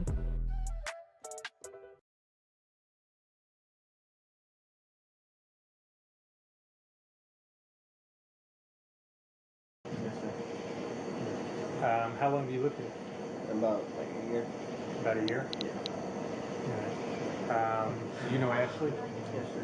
How do you know Ashley? I have an emotional relationship with her. Okay. So, they had the altercation earlier this afternoon. Yes, sir. Which you don't know anything about? No, I was informed that while I was sleeping, she went in my phone, took my phone, and yes, she deleted the messages. I'm not even gonna lie. She gave me back my phone. It was like seemed like it was untouched. Yeah. She texted the woman and said, "Hey," she basically acted like she was me. I swear she probably still has the messages, Ashley. So she texted me and she was like, well, she acted like she was me. And she said, hey, my wife kicked me. She's not my wife, but she said that. I guess that's what she said when it came out in love. So she kicked me out. Can you come meet me? She used basically her emotional, the way she feels towards me to get her over here. And when she got her over here, Hey, call. Go ahead and just take them over by your car. what's gonna happen? Just go ahead and take them over We're by gonna your we're car, just please. we are. Hold on one second. So then she came over. So she asked her to come over. She was pretending to be you. Yes, ma'am. And then what? She fought her. She had to, because the way when I opened, I literally woke up and was like, all When I you hear say is- she fought her, like she had to fight who? her because they had to fight or get in an altercation because when I heard this, like I literally woke up and I'm like, what the heck? And all I hear is them yelling amongst each other, my sister and her, I guess like hyped. So Ashley came something. here to your door. Because they took her phone, I guess. They took her phone because I got to give it back to her. Oh, they took her phone. Yes. Okay. Because she was gonna text, I guess her man, and like she was hurt. So, but now I wake up and I'm like, oh, there's knocking at the door, but I hear bickering. So I'm like, yo, I don't hear this door. I'm like, what the heck? I open the door, and I just see that I just closed it immediately. How did she look when she opened the door? I'm not gonna lie. She looked up. Yeah. Okay. He tells detectives that although he is in a relationship with Stevens, he isn't interested in her. Their relationship had been falling apart for some time, leading up to the attack against Bocanegra, his new love interest.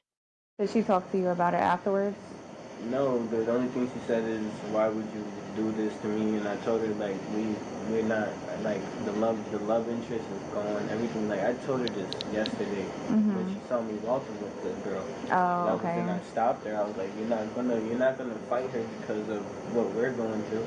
It's not her fault, Did she message Ashley from your phone, yes, and I'm pretty pretending sure to be Ashley you? Yes. Daniel Gonzalez shows his phone to Detective Carter, who begins reading the text messages Stevens allegedly sent. There's about what happened too. Your sister kicked me in the back, got my heart and chest. Yes, and I know she has heart problems. Like, this is like crazy to me. Like it's not like this is fresh. Like, I'm over here cheating on this woman. I'm not. We've been like, this has been a toxic environment, and she's just been trying to figure out what to do, and I've been trying to figure out what to do, but she doesn't want nobody to leave. Where you at? I need to see you. I'm in the bed. I want you here so bad. Daniel Gonzalez appears genuinely concerned about Bocanegra's well-being. He willingly gives his phone to investigators and consents to a download of his messages. Then, So honestly, I'm not gonna make a show. I'm not gonna go and yell. I'm not gonna go call her. I just want to know. Well, yeah, we got a call from the hospital a little while ago, and she actually passed away from. Bro, stop playing with me, No, please. seriously. Please stop playing with me. Sure. Please stop playing with me. Sit down. Please Sit down. stop Sit playing down. with Sit me. down. Sit down. Please Sit down. Sit down. Please stop playing with me. Shh, breathe. Breathe. Please stop playing with me. No, I can't be. Breathe. Look at me. Breathe. Always. Daniel Gonzalez, obviously distraught, leaves the walkway and enters his apartment. Detectives follow him. I felt the hole in my heart as soon as she left. That was crazy. One tragic and brutal murder. 3 staggeringly different reactions from everyone inside the apartment that day. By the end of their interrogations, the women behind Ashley Bocanegra's violent death receive identical charges. Robbery? Hold up. What? Robbery? Yeah. We didn't steal her phone. We took it so she could come to the house. Oh, you took it? Yeah, You didn't steal it. she got her phone back. Ah. I told you she wasn't leaving unless we gave her back her phone. We just did it so we could call her husband, but we changed our mind. Ah, okay. Gave her phone to Daniel. She got her phone back. She say it was okay for you to take it? No. Oh, okay, yeah, that's a robbery. The other charge is murder. Murder? Yep. You're being charged with murder. Me?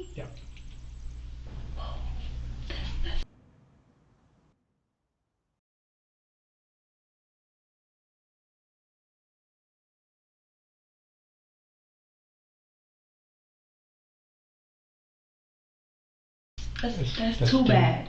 That's deep, right? Yeah, that's insane. Yeah. No. What? Murder? I barely laid hands on her. All I did was pull her. Yeah. We didn't steal her phone.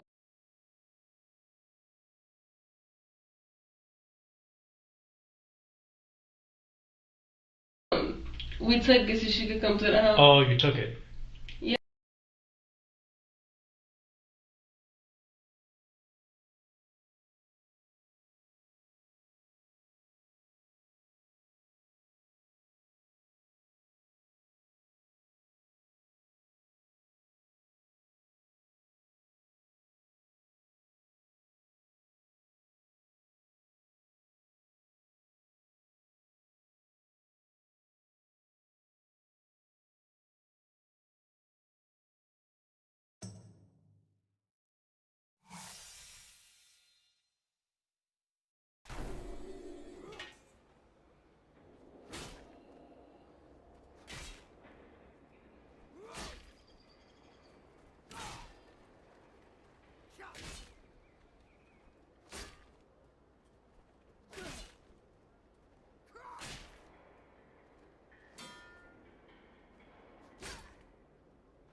Yeah, she got her phone back. I told you she wasn't leaving unless we gave her back her phone. We just did it so we could call her husband, but we changed our mind. Okay. She had her phone today.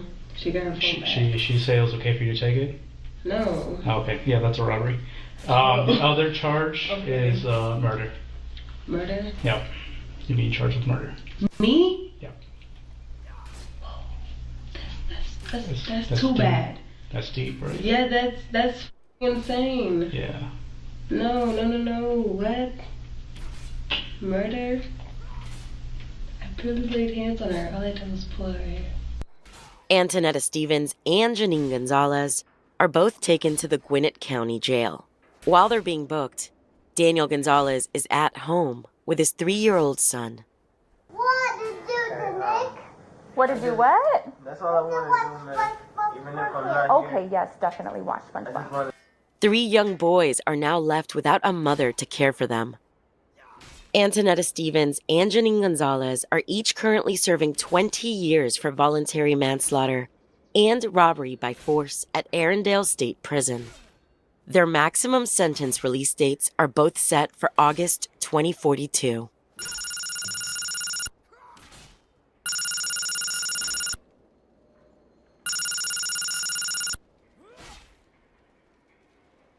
How I binge hours on Twitch without a single ad. Meet Pi, the ad blocker that actually works on Twitch, aka every user's dream. I can watch my favorite streamers without being bombarded with ads every few minutes. It's seriously been a game changer. Plus, you can use Pi to block ads on Amazon, Google, and YouTube. Like, look at this, it works so seamlessly. And the best part, Pi will actually pay you to see ads. It's your choice. Either block ads forever or get paid to see them. Trust me, everyone is going to be using Pi. Don't miss out.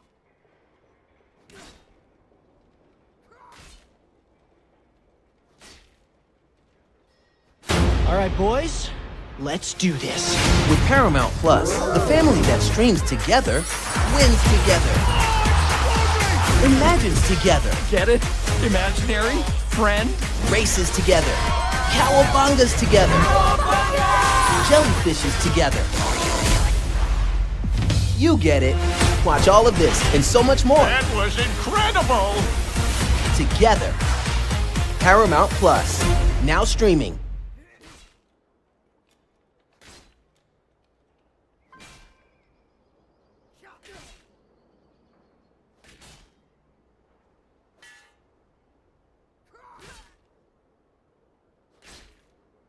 Hello, I need someone to tell me what's going on.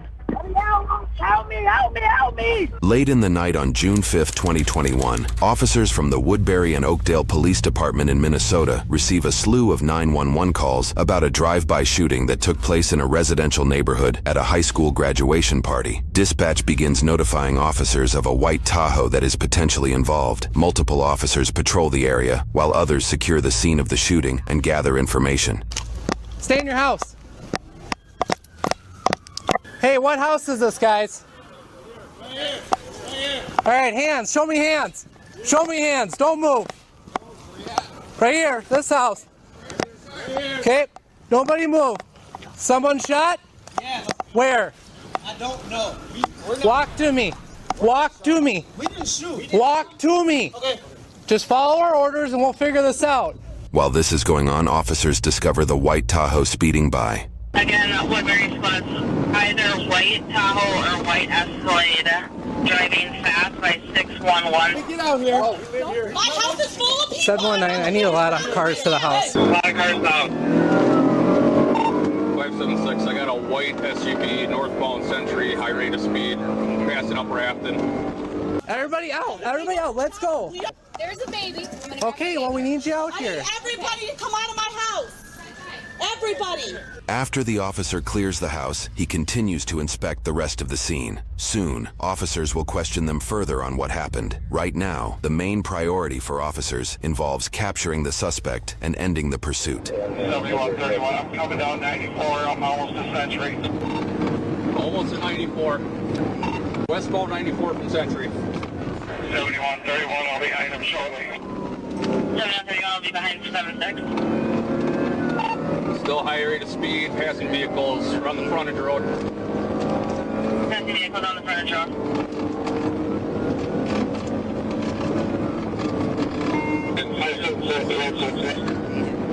Committed westbound 94. Committed westbound 94. Still westbound under Ruth. Westbound under Ruth.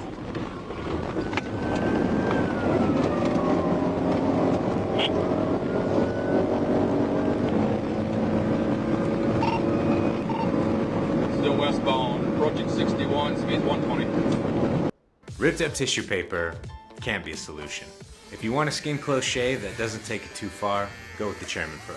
It has skin-safe technology to help reduce nicks and cuts. 4 stainless steel blades that get right down to your skin, a precision trimming edge, and a stubble trimmer to shape up your scrub.